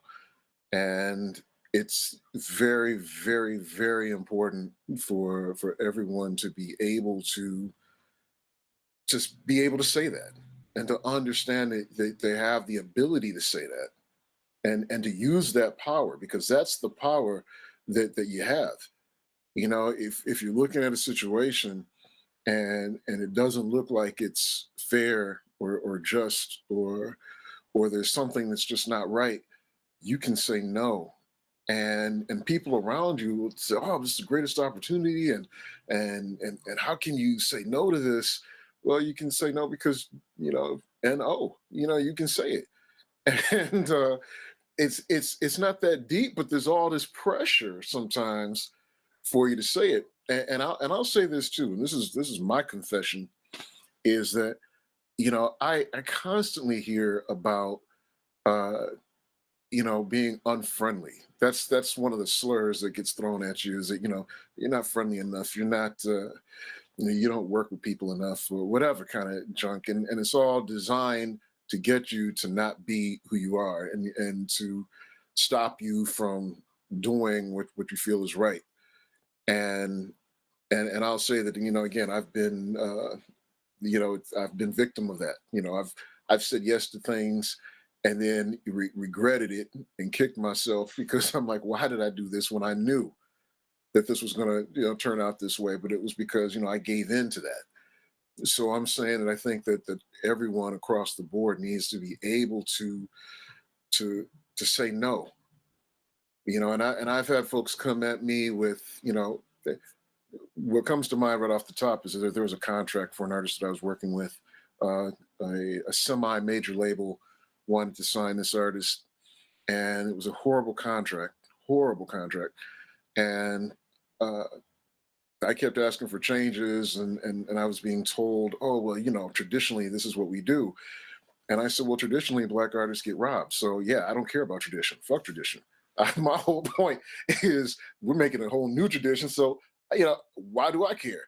And so, but that's that thing. It's that was being used against me to try to get me to agree to something that I knew wasn't in the best interest of this person.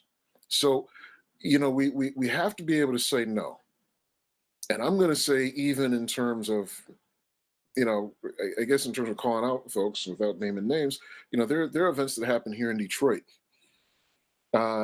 where, I'm just going to say it. We got a festival here, an electronic music festival here. And, I'm telling you, it pisses me to no end off to see folks who started this music being relegated to side stages and being pushed to the side. Meanwhile, people who don't have anywhere near the qualifications of these people being featured. So the thing is, I see that and it drives me nuts. But at the same time, I have to also accept that, okay, somebody said yes. And that's where I'm like, you know what? That's when it's time to say no. That's when it's time to say, look, you know what? That's fine. You do your thing. But if you want me, this is what I need. And if you don't want to give me these things, that's okay. You just don't want me then. And that's fine. I'll go do my own thing. But, but that kind of thing just drives me crazy to no end. In addition, and I'm going to, jump into what Dee was saying too, is that, one of the things I always think about with this event is it's an expensive event. And you look at young Black kids in Detroit who no way on this earth are going to be able to afford to go downtown and be witness to this. So you've got this genre of music that was started by young Black people, and young Black people are the ones who are being excluded from this event and being told, look, if you don't have these financial resources, you can't be exposed to this in this way. That to me is criminal. And, I'm like, these kids, they're only going to help it grow. But when you go and you create these barriers, what happens is that creates that separation. And so I think that puts the onus on us to work harder to do other things to address that. Folks may be familiar with Wajid, who's a producer who works with us. He's starting up Underground Music Academy, which is going to serve a lot of the youth in Detroit and beyond in terms of giving them that. There are a bunch of other programs that we're talking about that are designed to get behind that. The Submerge building has been a place of mentorship for up and coming producers. And a lot of them are Black. The majority of them are Black. It's not, and the thing is, we don't have any mission statement. We don't have anything that says that. It's just that, look, here are some talented folks doing some stuff. Let's get behind these people who've got this potential, and let's help develop these folks. And so, we do it because we think that this is important, and we think that look, these folks are good, and we want to do this. And that's the thing, is that we want to do this. There's nobody forcing us to do this. With a lot of these companies, it is a matter of them having to be forced, because they're not going to take that initiative on their own. They're not going to do this. There are people who are allies, who I'll say are allies, but the thing is, you can only be an ally if we're on the same level. You can't be above me and be an ally. That's not it. We have to come in on equal terms. And so part of that sometimes is, again, you understanding your own value and being able to approach the other person and be like, look, this isn't you hooking me up. This isn't you doing me a favor. This isn't charity. This is, I have legitimate qualities and skills and talents that have a value, and this is how we're having this conversation. And the minute you decide that because of your race or whatever country you're in or whatever else, that you're above me, well, then at that point, this isn't a conversation, and then I need to talk to somebody else. So I think that the whole thing of allyship really comes out of this level of respect. And that's something that we have to demand of the people that we deal with. And I've said, I've dealt with people who I know were racist, but they also understand when they're dealing with me, they better do X, Y, and Z. It's not about, you don't have to like me, but you better understand that if you don't do these things, there's going to be trouble, and you don't want that kind of trouble. And I don't have a problem. So that's something I think we need to do more of. Yeah, thank you very much. Thank you very much, Cornelius. Some very, very good points there, like about especially the ability to say no. I think that's very, very important, and us knowing our value and asserting it to people who don't want to give us that value that we are deserving of. But Zelda, I think you want to speak. Yeah. When it comes to saying no, I just wanted us to be mindful of the fact that not everyone has the luxury to say no. Some people really have to pay their rent. Like they can't, you know what I mean? That's one thing. And also seeing our own value.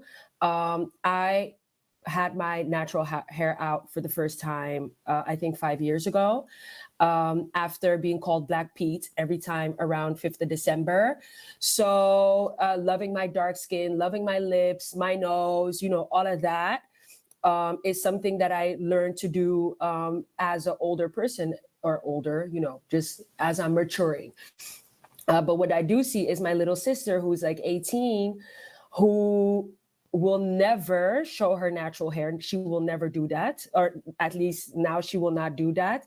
When she gets her hair done, it's literally take her hair out, go to the place to get her hair done, and go back home. Like it's never a moment of, let me just let my hair breathe from, So it's like us valuing ourselves is super difficult when the system tells you that you are not valued.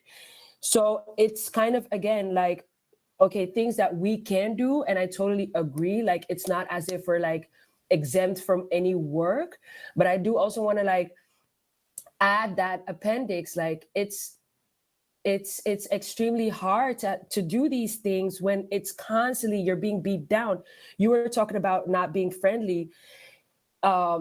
You know, I'm sure, you know, the way I'm outspoken, that you can imagine what people call me, you know what I mean? And it's like, okay, if it wasn't for house music, if I didn't hear Sweet Pussy Pauline say, I'm a bitch, I'm a bitch, let's go. You know what I mean? Yes, I'm a bitch. Pay me, run me my check. You know what I mean? And let's go. So it's like, okay, I see doing that as kind of like a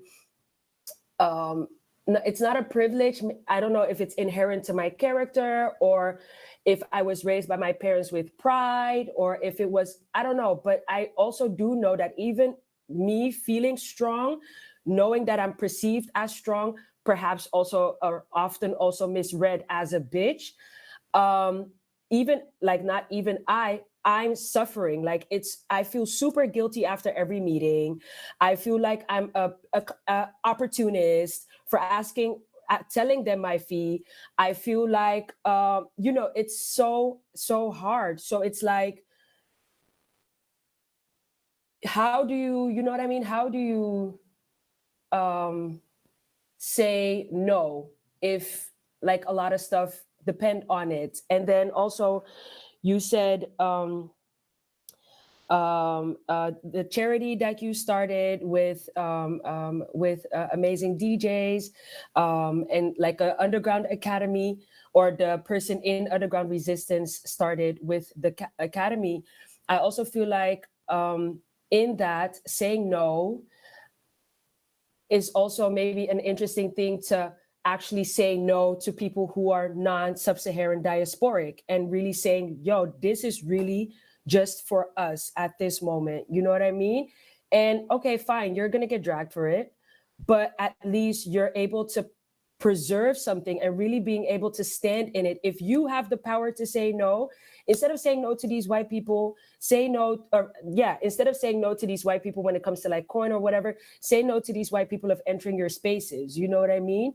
And I think that's yeah, something that I just wanted to add, because it's yeah.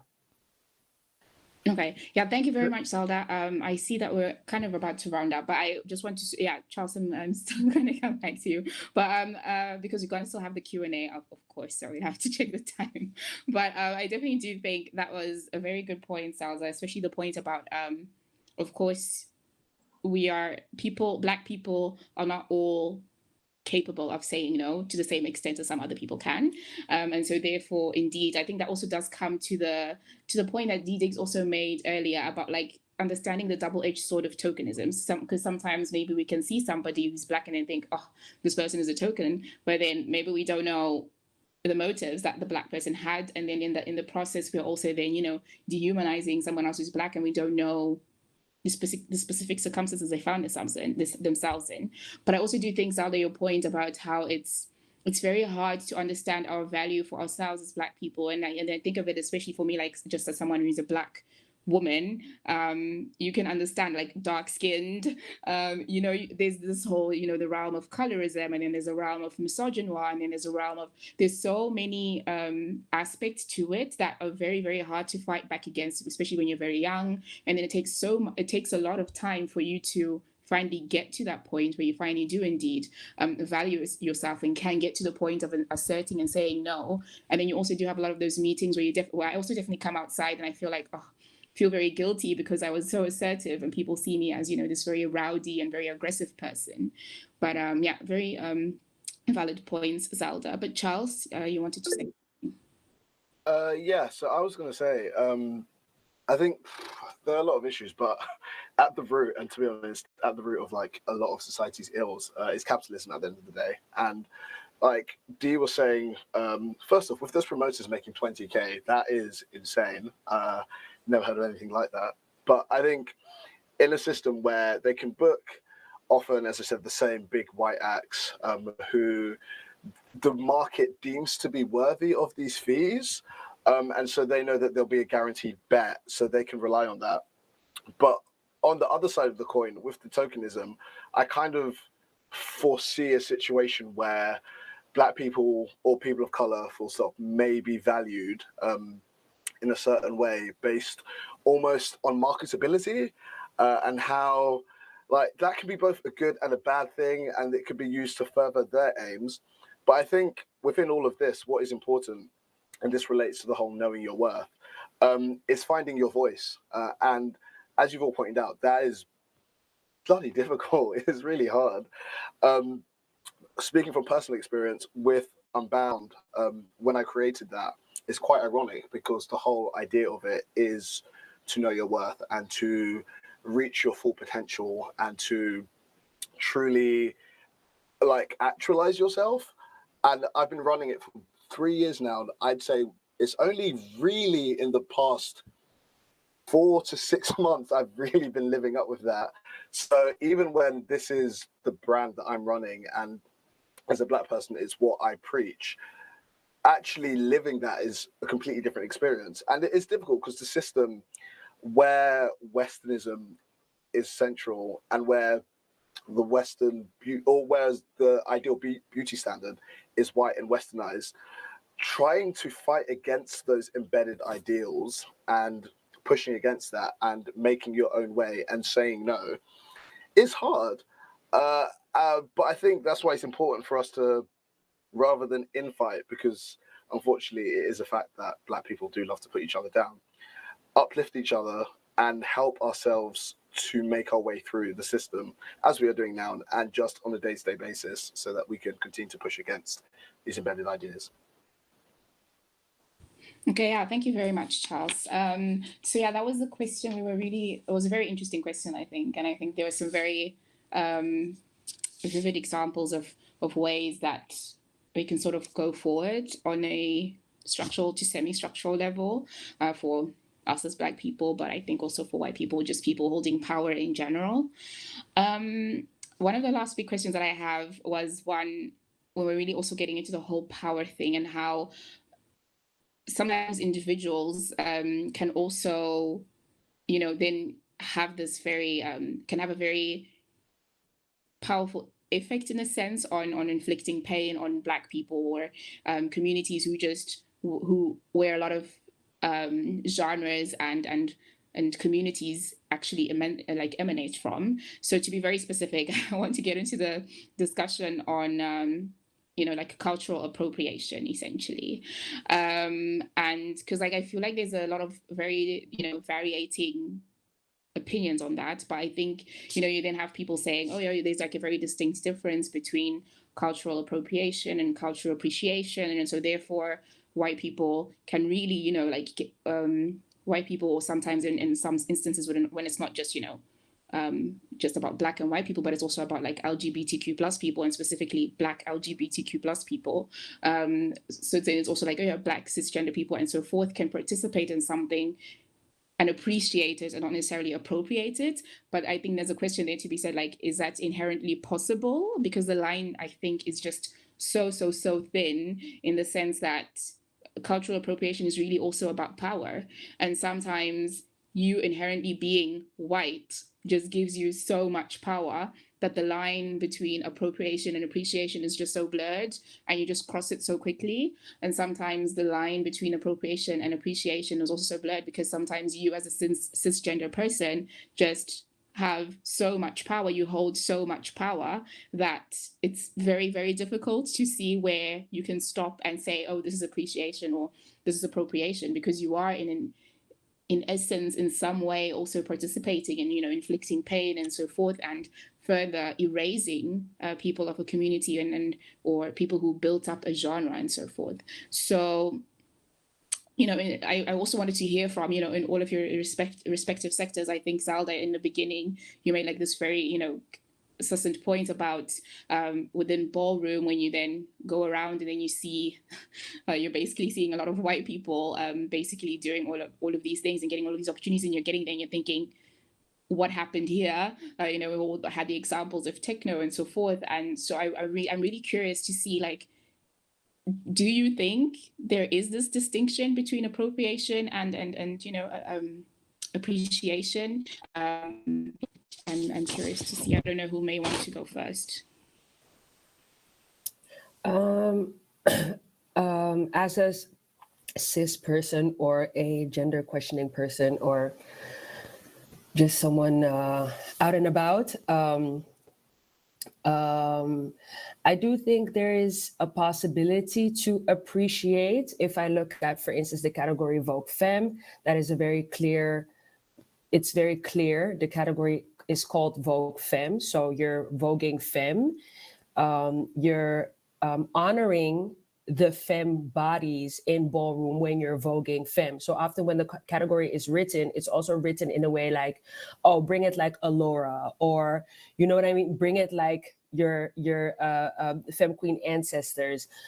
Even if the category is not written like that, just the whole, you walking the category is inherently a homage to those that went before you. But that's because in ballroom, when you come in ballroom and you have a mentor, they teach you that, that it's a constant homage. You're homaging with every step of the way. So I mean, this is when it comes to like cis to trans appreciation, or cis as a cis femme to cis trans appreciation, but then I'm looking at it from a cis perspective.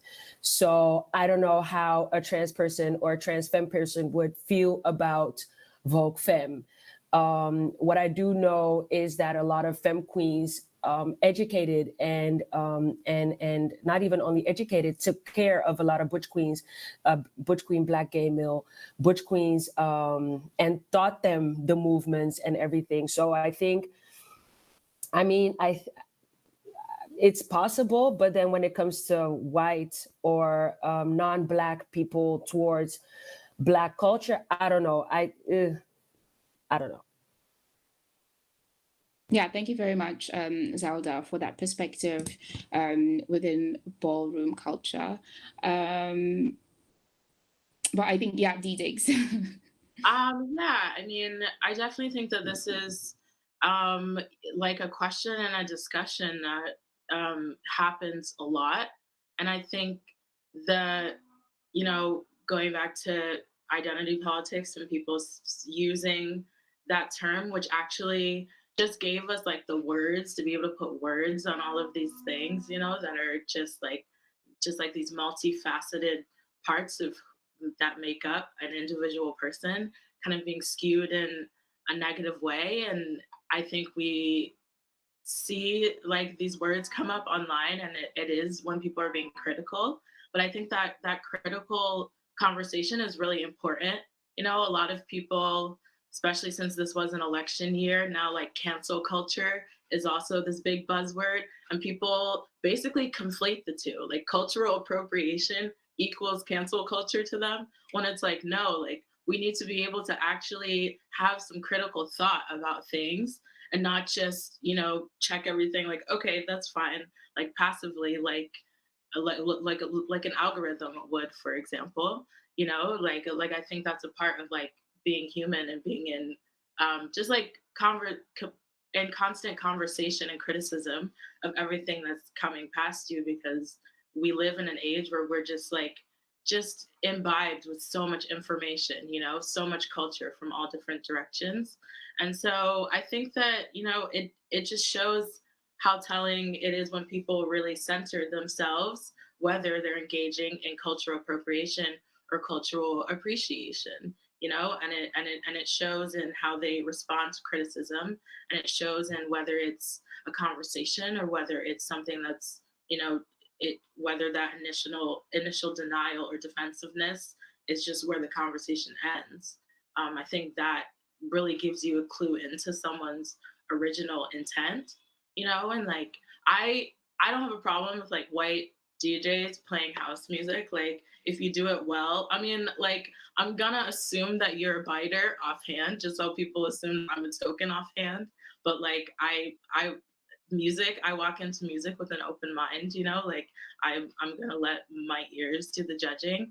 But then it's just like when people take it a step further and you're like, for instance, like, a white woman wearing micro braids, playing house music and like soulful music. It's like, don't pretend that all of these influences that you're bringing to the table, you just stumbled upon one day, or you came up with it in a dream. You know, like, cite your sources. Like, that's like a lot of the problem and the erasure that people have been talking about for generations. It's like, there is this privilege to pretend like you got it from nowhere, when in fact, like, you got it from somewhere, you know. And like, sometimes I like question, I'm like, am I being reductive when like even I will spend a good half of my interviews or whatever press I get citing my sources, because like I didn't become myself overnight, you know. Like, it took all of these influences from music and culture and fashion, and just like me looking for myself in history,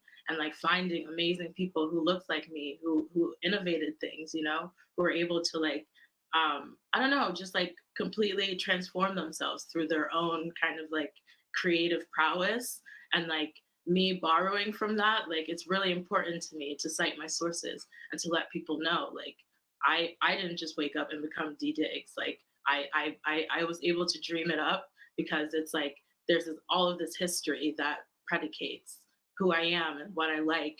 And I don't know, just like kind of like the magical way that like music is able to find you, like the music that you're supposed to interact with, you're supposed to be inspired by in this life, can find you, you know. Like, that's a big part of like record digging culture too. How in the history of people have I stumbled upon this record that will go on to like change my life or inspire me to do something. And you know, I know that people of other creeds and other races experience that too. I just think it's important that you cite where the original inspiration of that comes from, and that you don't feel like it takes anything away from you when you do that. Yeah, thank you. Thank you, Dee Diggs. I think the point, especially about like the citing your sources, is very important as well, because I think I have learned that as well. Like, obviously, I'm slightly more just a regular student, so I'm just, mostly in the academic realm. But I have also learned like how political citations are, and you have to, you know, give the thinking and coming up with things is rigorous labor. So make sure you accredit it to the right people.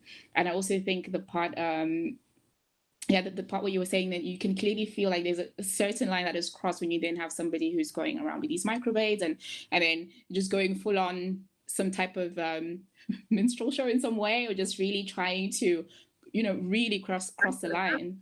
That's what it is, and we should just be able to call it that.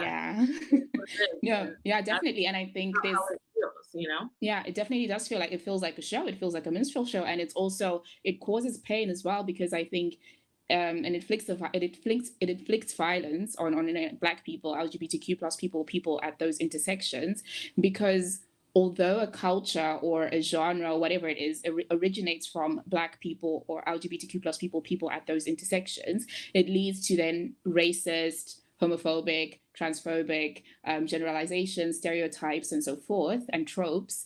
But then when it is then exercised by someone who is white or, you know, not LGBTQ plus, then all of a sudden it's genius, and all of a sudden it's amazing. And that's where the part of the pain also comes into it. But Charles, you wanted to say something. Yeah, that leads really nicely into what I was going to say. And because there's definitely a thin line, and I think following on from what you just said about it seemingly being discovered by white people. So, like, for example, Kylie Jenner wearing braids, whereas that was seen as like a revolutionary and this like new hairstyle. And then you suddenly see so many people start rocking it and using her as inspiration, even though on the flip side, Black women in the workplace are told off for not being professional enough or are looked down on for doing that. And it's like the weird two-mindedness that people seem to have whenever we originate our culture, and it's seen as not uncouth or looked down on, and then very suddenly white people pick it up, and then, oh look, it's this like very standardized thing. And it's the same in music. And I think the two examples I'm going to use are when you see, and maybe this is more of a European thing, but white middle-class DJs playing like rare groove records, and when they purchase them, because they're very rare, that drives up the price of these records, and it suddenly becomes a thing. And then closer to home for me, so in London, we have the genre drill, which is kind of an offshoot of grime, very gritty, very like real, quite violent lyrics, but all about the life that these Black youths are living. And there's been a trend of a lot of white DJs playing drill, which there's nothing inherently wrong with, but I think it's like finding the dividing line. And to be honest, a lot of my friends do, because they're all within the Bristol scene. And it's very much like the attitude of putting yourself from the ground up and making stuff happen. But I think where with my friends, they acknowledge this and they discuss it. Whereas there are some people where the line is kind of difficult to tell. And this is what Dee was saying, like, if you're not paying respect and like not saying, oh yeah, these are the roots of where it come from and like where it comes from, and I acknowledge that, I think that's where it falls into appropriation. So it's just having that awareness and continuing to actually inform people of that, as opposed to just making it as if you discovered this or as if it's something inherent to you as a white person. I think, yeah, that's where the line is. But it's difficult to draw that distinction for sure. Yeah, thank you. I just wanted to add something. To what I previously said, that also appreciating and learning your history. I'm thinking about the voguers right now, and we have white people voguing, we have butch queens voguing, we have cis people voguing, but learning the history, appreciating it, but then still taking the jobs is to me also appropriation. If you're still taking the jobs and don't understand that sometimes you just have to take a back seat and make sure that the girls, get booked first or something like that, or at least you facilitate something, then it's also appropriation to me. Yeah, thank you very much, Sauda, because I actually wanted to ask that question of like, but still, isn't there this inherent danger of then just, having these conditions and saying, just make sure you learn the history, make sure, like if we carve out some good lines, that's why I was saying, like, is there actually the space for like this appreciation and this appropriation? Because it's very easy to write over, and in essence, people can sort of like virtue signal as well in a way. So yeah, thank you for adding that point. But Cornelius, we haven't heard from you yet on this question. Well, the thing is, at least, and this is just my own view, when we're talking about this music, music is meant to be shared. And it's one of those things where, whoever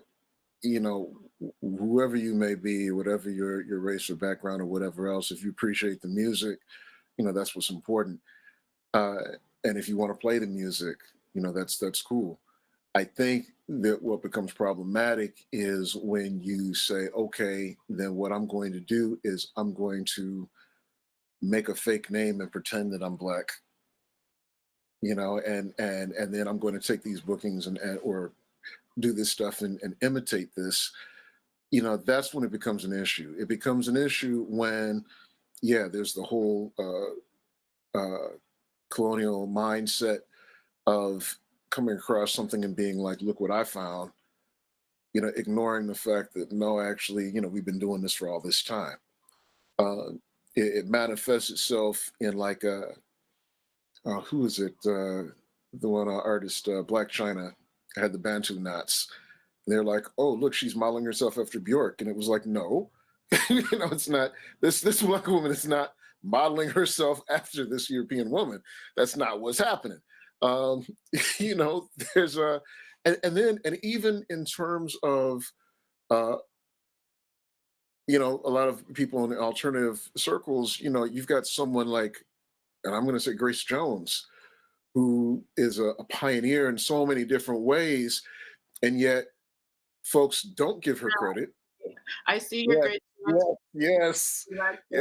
Love it. I've got that album. It's a fantastic album. All of her stuff is great. But yes, it's like, but you're talking about someone who, I mean, her story is incredible just unto itself, and there's her whole journey, and the fact that you've got somebody who came up and made an accomplished career in fashion and in music and acting and all these things, and in the art world, she had an influence in that.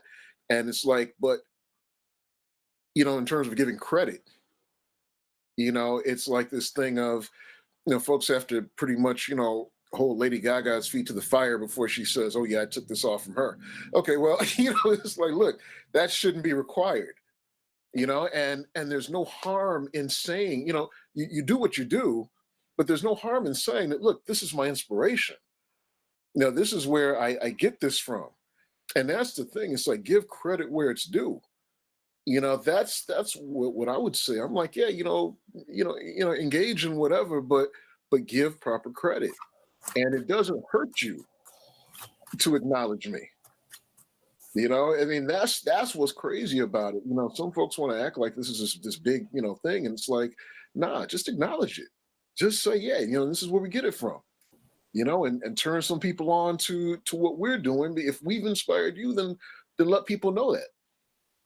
But instead, what you'll have people do is try to imitate the stuff, and then lay claim to stuff, and that's where I think the problem comes in to that, and I think that again, we in the absence of that, we have to, because part of appropriation to me is this idea that if there's a lot of things I think that are bundled within that. Like there's this thing of, and I'm gonna talk about somebody else too. Thinking about voguing, Miss Madonna, who has a mainstream song, and it's like, oh, she's breaking out voguing, but like everyone that she names in there is all white, and there's no reference to anybody black in the song, and so it's like, wait a minute. Okay, nice song and all that stuff, great, mainstream, whatever. But I'm like, you couldn't be bothered to reference anybody black? You couldn't get that much out of that? That to me is where I'm like, okay, this is a problem. This is a problem. This is an issue. It's like you've got this platform, you mentioning, some black pioneers wouldn't hurt you, but you can't be bothered to do that. So, I say that, these are where, I'm seeing these issues is that, when you're in a position and you've got the platform to be able to do these things, because the thing is, someone on a lower scale, who's not as well known, they're going to do it and it's going to be like, whatever, because no one's going to pay attention to them. Mm-hmm. But once somebody actually gets to a level where they're going to be seen and they're going to be talked about and they're going to be discussed, that's when it's like, okay, look, you have a responsibility to give credit where it's due. And that's all it is to me. I'm like, just show some respect. That's not asking anybody to go above and beyond. That's not putting any unfair burden on anyone. That's simply saying, look, give credit where it's due. I mean, if I'm running around in lederhosen talking about, look what I invented, people are going to laugh me out the door. So they're going to, it's just not going to be taken seriously. But unfortunately, there's this, Eurocentric media that if it was the other way around, I'd be getting praise. So that's where I'm like, that's problematic. And it manifests itself not just in those people, but in the media, again, in academics and all these other things that are part of that structure and part of these systems that perpetuate this stuff. So yeah, I mean, and again, the music is for everyone. There's a professor actually, Dr. Portia Malsby, and one of the things that she brought up, which I thought was perfect, was she was talking about stir-fried vegetables and stuff, and she said, she's like, there's no problem calling it Chinese food. Anybody can make it, anybody can eat it. We all enjoy it, but you call it Chinese food because that's what it is. It's not a judgment against anybody else. It's just a description. When it comes to techno, if you say, okay, that's African American music, it's like, oh, what? And people get upset and they want to fight. And it's like, all of a sudden it's this issue. So, the idea is that, look, it's a description. It's not denying you the ability to enjoy it or to participate in it or to be a part of that. It's just describing it. And that little bit is what sets people off. It's like the whole joke about Black Lives Matter. It's like, just to say matter is enough to get people upset. And it's like, really, that's what gets you upset? So, that's the thing. I think we have to, hold all of these different levels accountable for that. Because this whole thing of appropriation versus appreciation, it does get back into this whole thing of this colonial mindset and elevating European contributions above anybody else, even when it's in imitation of what we do, giving them more credit for that. Yeah, thank you, Cornelius. Yeah, I think it was very, what you said, like the points, especially about the Black China and and the braids. And it also reminded me of it was Kim Kardashian. Oh, wasn't there like the whole thing with Adele wearing the Bantu nuts on like Carnival? I was gonna ask. I was like, what do y'all think about that? Like, what did y'all think about that? There's a whole chain of like the Bantu now. It's like China, bit. Who did you even reference? I forget her name. Oh, York. Jamaicans, like. I think Adele's a good example though. No, because like with that, so like she's from Tottenham. She's been surrounded by Jamaican people. Like she clearly was doing it. I personally feel like with reference rather than just like, oh, this fancy hairstyle that suits me. I think like she was like, yeah, this looks good. People around me are like, okay with it. Like, cool.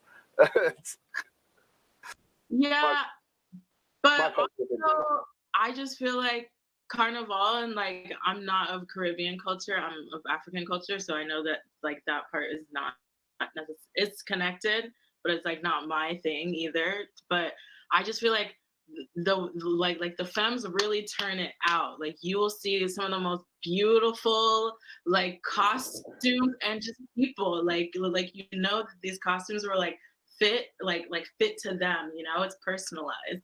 And I'm just like, first of all, you half-assed it. Like these leggings you're wearing are like, it's just like you didn't even try. And then you put out this really mediocre picture, and she looked a mess. She looked a mess. No shade. She looked a mess.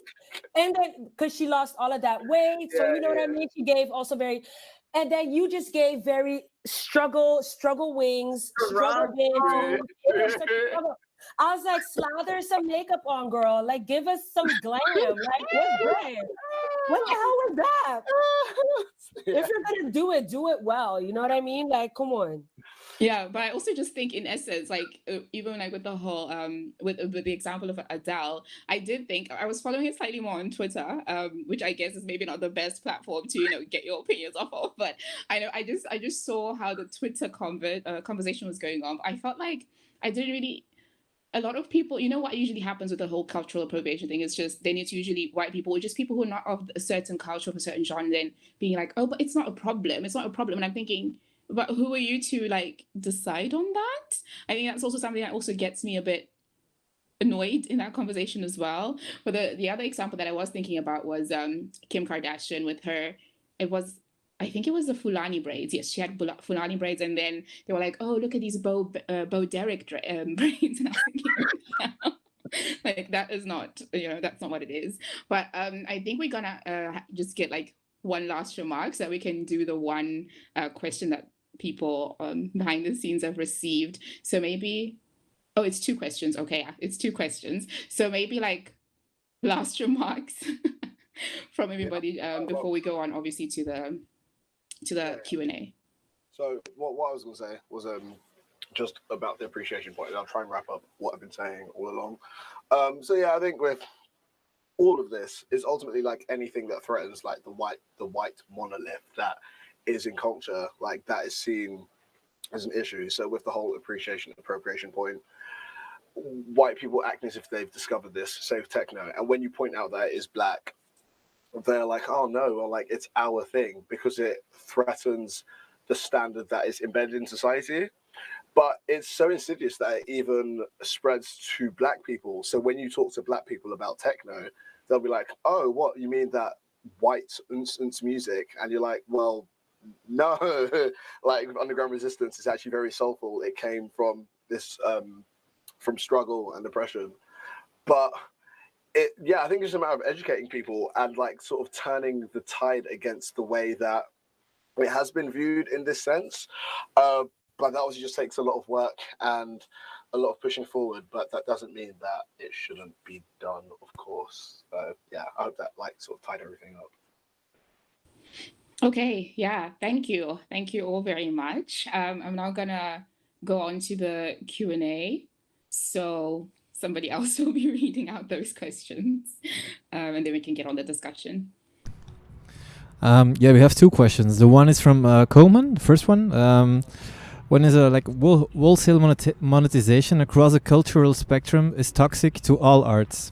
Is there a way to consider new institutions that can be built from the ground up? Can you repeat the question? Yeah, I'll repeat it. Wholesale monetization across a cultural spectrum is toxic to all arts. Is there a way to consider new institutions that can be built from the ground up? Is there a way to build new wholesale monetization? Yeah, and then leading up to the question, if we can build new, if there can be built new institutions from the ground up.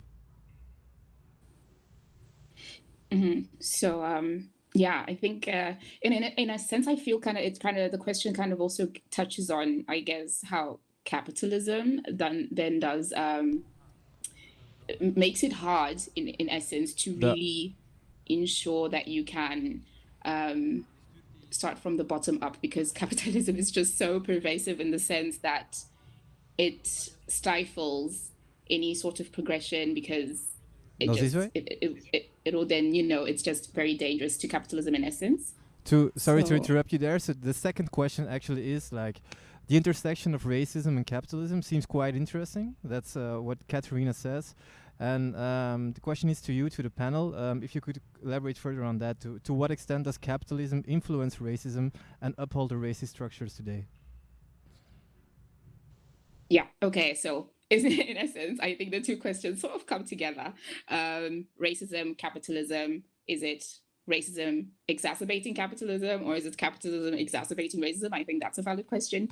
But yeah, Charles. Yeah, so I unfortunately need to go really soon, so I'll answer this, and then I sadly will need to leave you lovely people. But this has been amazing. So I think they feed into each other, and I think the capitalist structure is weighted against people of color. And there's an interesting theory, which is like race conflict theory, which is that people of color, or of any color, in fact, the actual opportunities available to them are less just because of the way the system is, because it favors the standard, which is of course white. So I think they're kind of like not able to be extricated from each other, in that they feed into each other due to the way the systems are set up.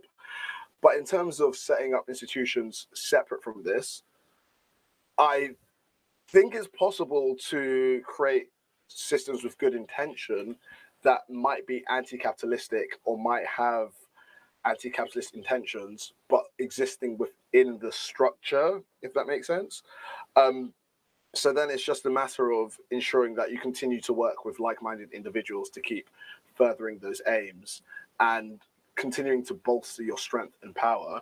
And I mean, I'll use the example I know, which is my example, Unbound, which is designed to go against the system, but at the same time, as much as possible, have broad appeal, so balancing the two against each other. And it's able to exist. And I think that is, a model that you see. I mentioned Minor AM again, which has all these big artists, but it's still inherently capitalistic, but also going against the aims. So yeah, I think it's difficult to separate the two, but I think it's possible to definitely build these institutions. Yeah, and that will be it from me. Yeah, I want to thank you, Charles, for your contribution. It was really amazing to have you on the panel. Yeah, really nice to meet all of you, kind of. I'm adding you on Instagram. I'm adding you on Instagram. All of you. Yeah, all you're right. all really sick. Cool. Love, guys. Yeah. Bye. Okay, bye. Thank you very much, Charles. Right. So I don't know if anybody wants to sort of go on further with what, I think Dee Diggs. Yeah, I mean, I I mean, in thinking about it, like, yeah, there is a intersection, like, there's always going to be intersections of capitalism and racism because capitalism is based off of colonialism. We're all living in these economic systems that came out of the stolen land that we live on, you know? So it's like there is always going to be an intrinsic link. But I just also feel like we can't ignore that we are existing in this particular day and age for a reason. And, you know, as hard as some gatekeepers go, like we still have avenues of organizing, of, you know, seeking out the like minds and like people to be able to like build together. And I just feel like in a lot of other parts of history and a lot of other times it was maybe it was just harder to like get a global consensus of people who, you know, agree with you and can connect to whatever you're trying to build outside of this system that isn't really set up for us to succeed in. And I don't know, I just also just think about the tradition in like DJ and in nightlife where it was like we didn't always even have clubs that like wanted queer people or black people in those clubs. So like we had to create our own spaces and our own parties, and in that create our own economies within those, you know, independent ventures. And like I feel like my own, you know, experience of being an independent promoter has really just taught me a lot about like it's like you can run something that is capitalistic to in it with different intentions than just the end goal of profit. You know, like I had a lot of parties where it was just so important to me that everyone who put some effort in walked away feeling valued and feeling like they mattered, that like I paid myself last, like I spent personal money on the project and paid myself last. Or moments in which like I've had, you know, opportunities to like curate with institutions and they're, you know, saying that the budget is only 1,000, it can't go over 1,000, and then me being like, oh, but I know a better graphic designer, let's bring them on, and like this 1,000 actually has to stretch out to, you know, 1,300, 1,500, you know, just like I feel like when you have a foot in the door, like really wedging that in and like just blasting it wide open and trying to get as many people through and as many people connected and paid and you know, just set up to work in a way where they feel proud about what they've been able to contribute to is the key. I don't really see a total dissolution of capitalism in my lifetime, but I do see ways in which we can get in there and subvert it so that we can, I don't know, just like lend some kind of like longevity to each other, you know, like the system as it is may be predicated on we don't belong there, but if I'm given an opportunity, you better be sure that like I'm trying to hold my hand out of a window to pull somebody else in as well.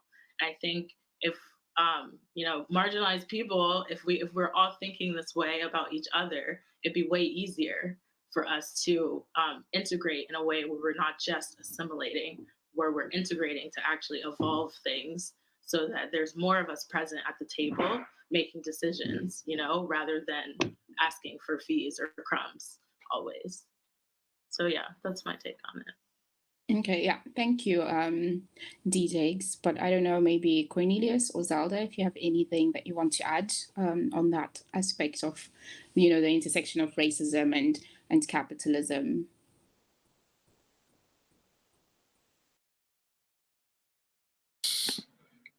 Sorry, I had an issue trying to unmute. But you know, I was going to say that I think that you know, when you're looking at capitalism and the arts, you know, again, I tend to think about Western Europe because, you know, you go back to the Medicis, who, you know, they were known for, you know, paying for the arts and all that stuff, and you would always have these rich patrons who would do that because the whole idea was that, you know, these artists weren't able to support themselves. And so that's going back, you know, quite a while. So I think that, you've got this capitalist system that has been going on in Western Europe. It's spread to the Americas. It's what drove the slave trade. It drove the exploitation of a lot of the resources within Africa. Uh, it's been the driving force of a good portion of Western civilization. And the truth is that, whenever nations have tried to do something different, the response has been to go to war and to assassinate people and replace them with folks who will do this. So, there are forces at work that are going to go out of their way to make sure that doesn't happen. You know, back in the day, black folks came up with this idea of what we know today as the lottery. And folks could use that as a way to get money and be able to cover bills. Like that. People do rent parties. People do all these different things to cover these things, and then of course the stuff gets co-opted. When we talk about appropriation, most of our creations are appropriated in that way, and then what happens is when we do it, it's called illegal. So you've got all of these folks who are making money on the side selling marijuana who are in prison, and now that it's legal, these folks are still in prison. And what's wild is that for somebody who's not in prison, you have to pay all these ridiculous fees in order to be able to actually legally do it anyway. So you still don't have access to it, even if you're out of prison. So, these things are designed in ways that they keep folks out, and these structures have been established for hundreds of years. And so I think that, again, getting back to this whole idea of Afrofuturism, and that I think that it's important for us to envision other ways of doing things. And I think it's important for us to create spaces where things can function differently, even knowing that, should these structures get found out, they might get shut down.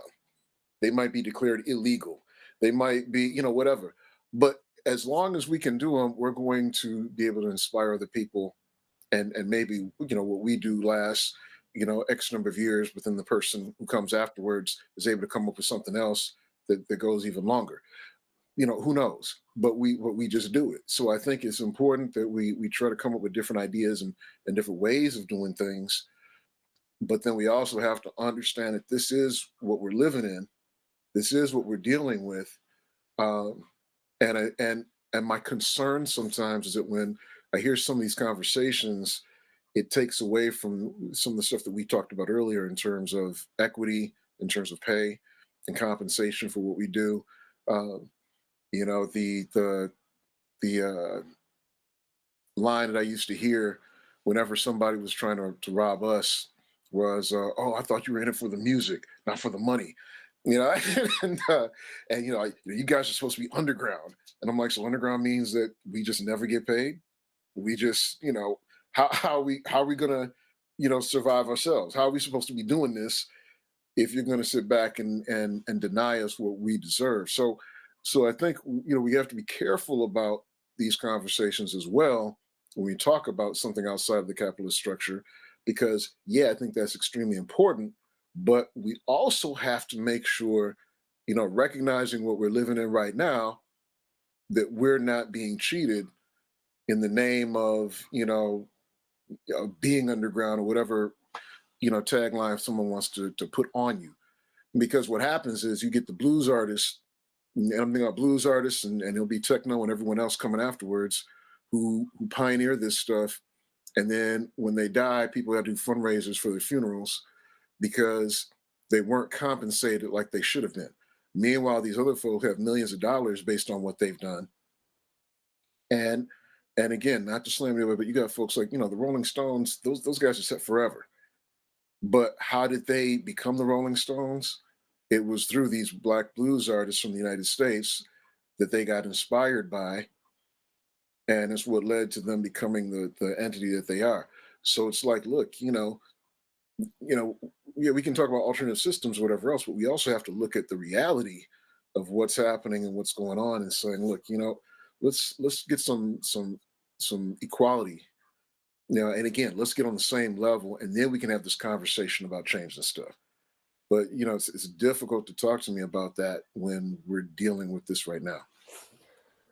That's why I just want to call all the people, all the sub-Saharan Africans, let's go back home, okay?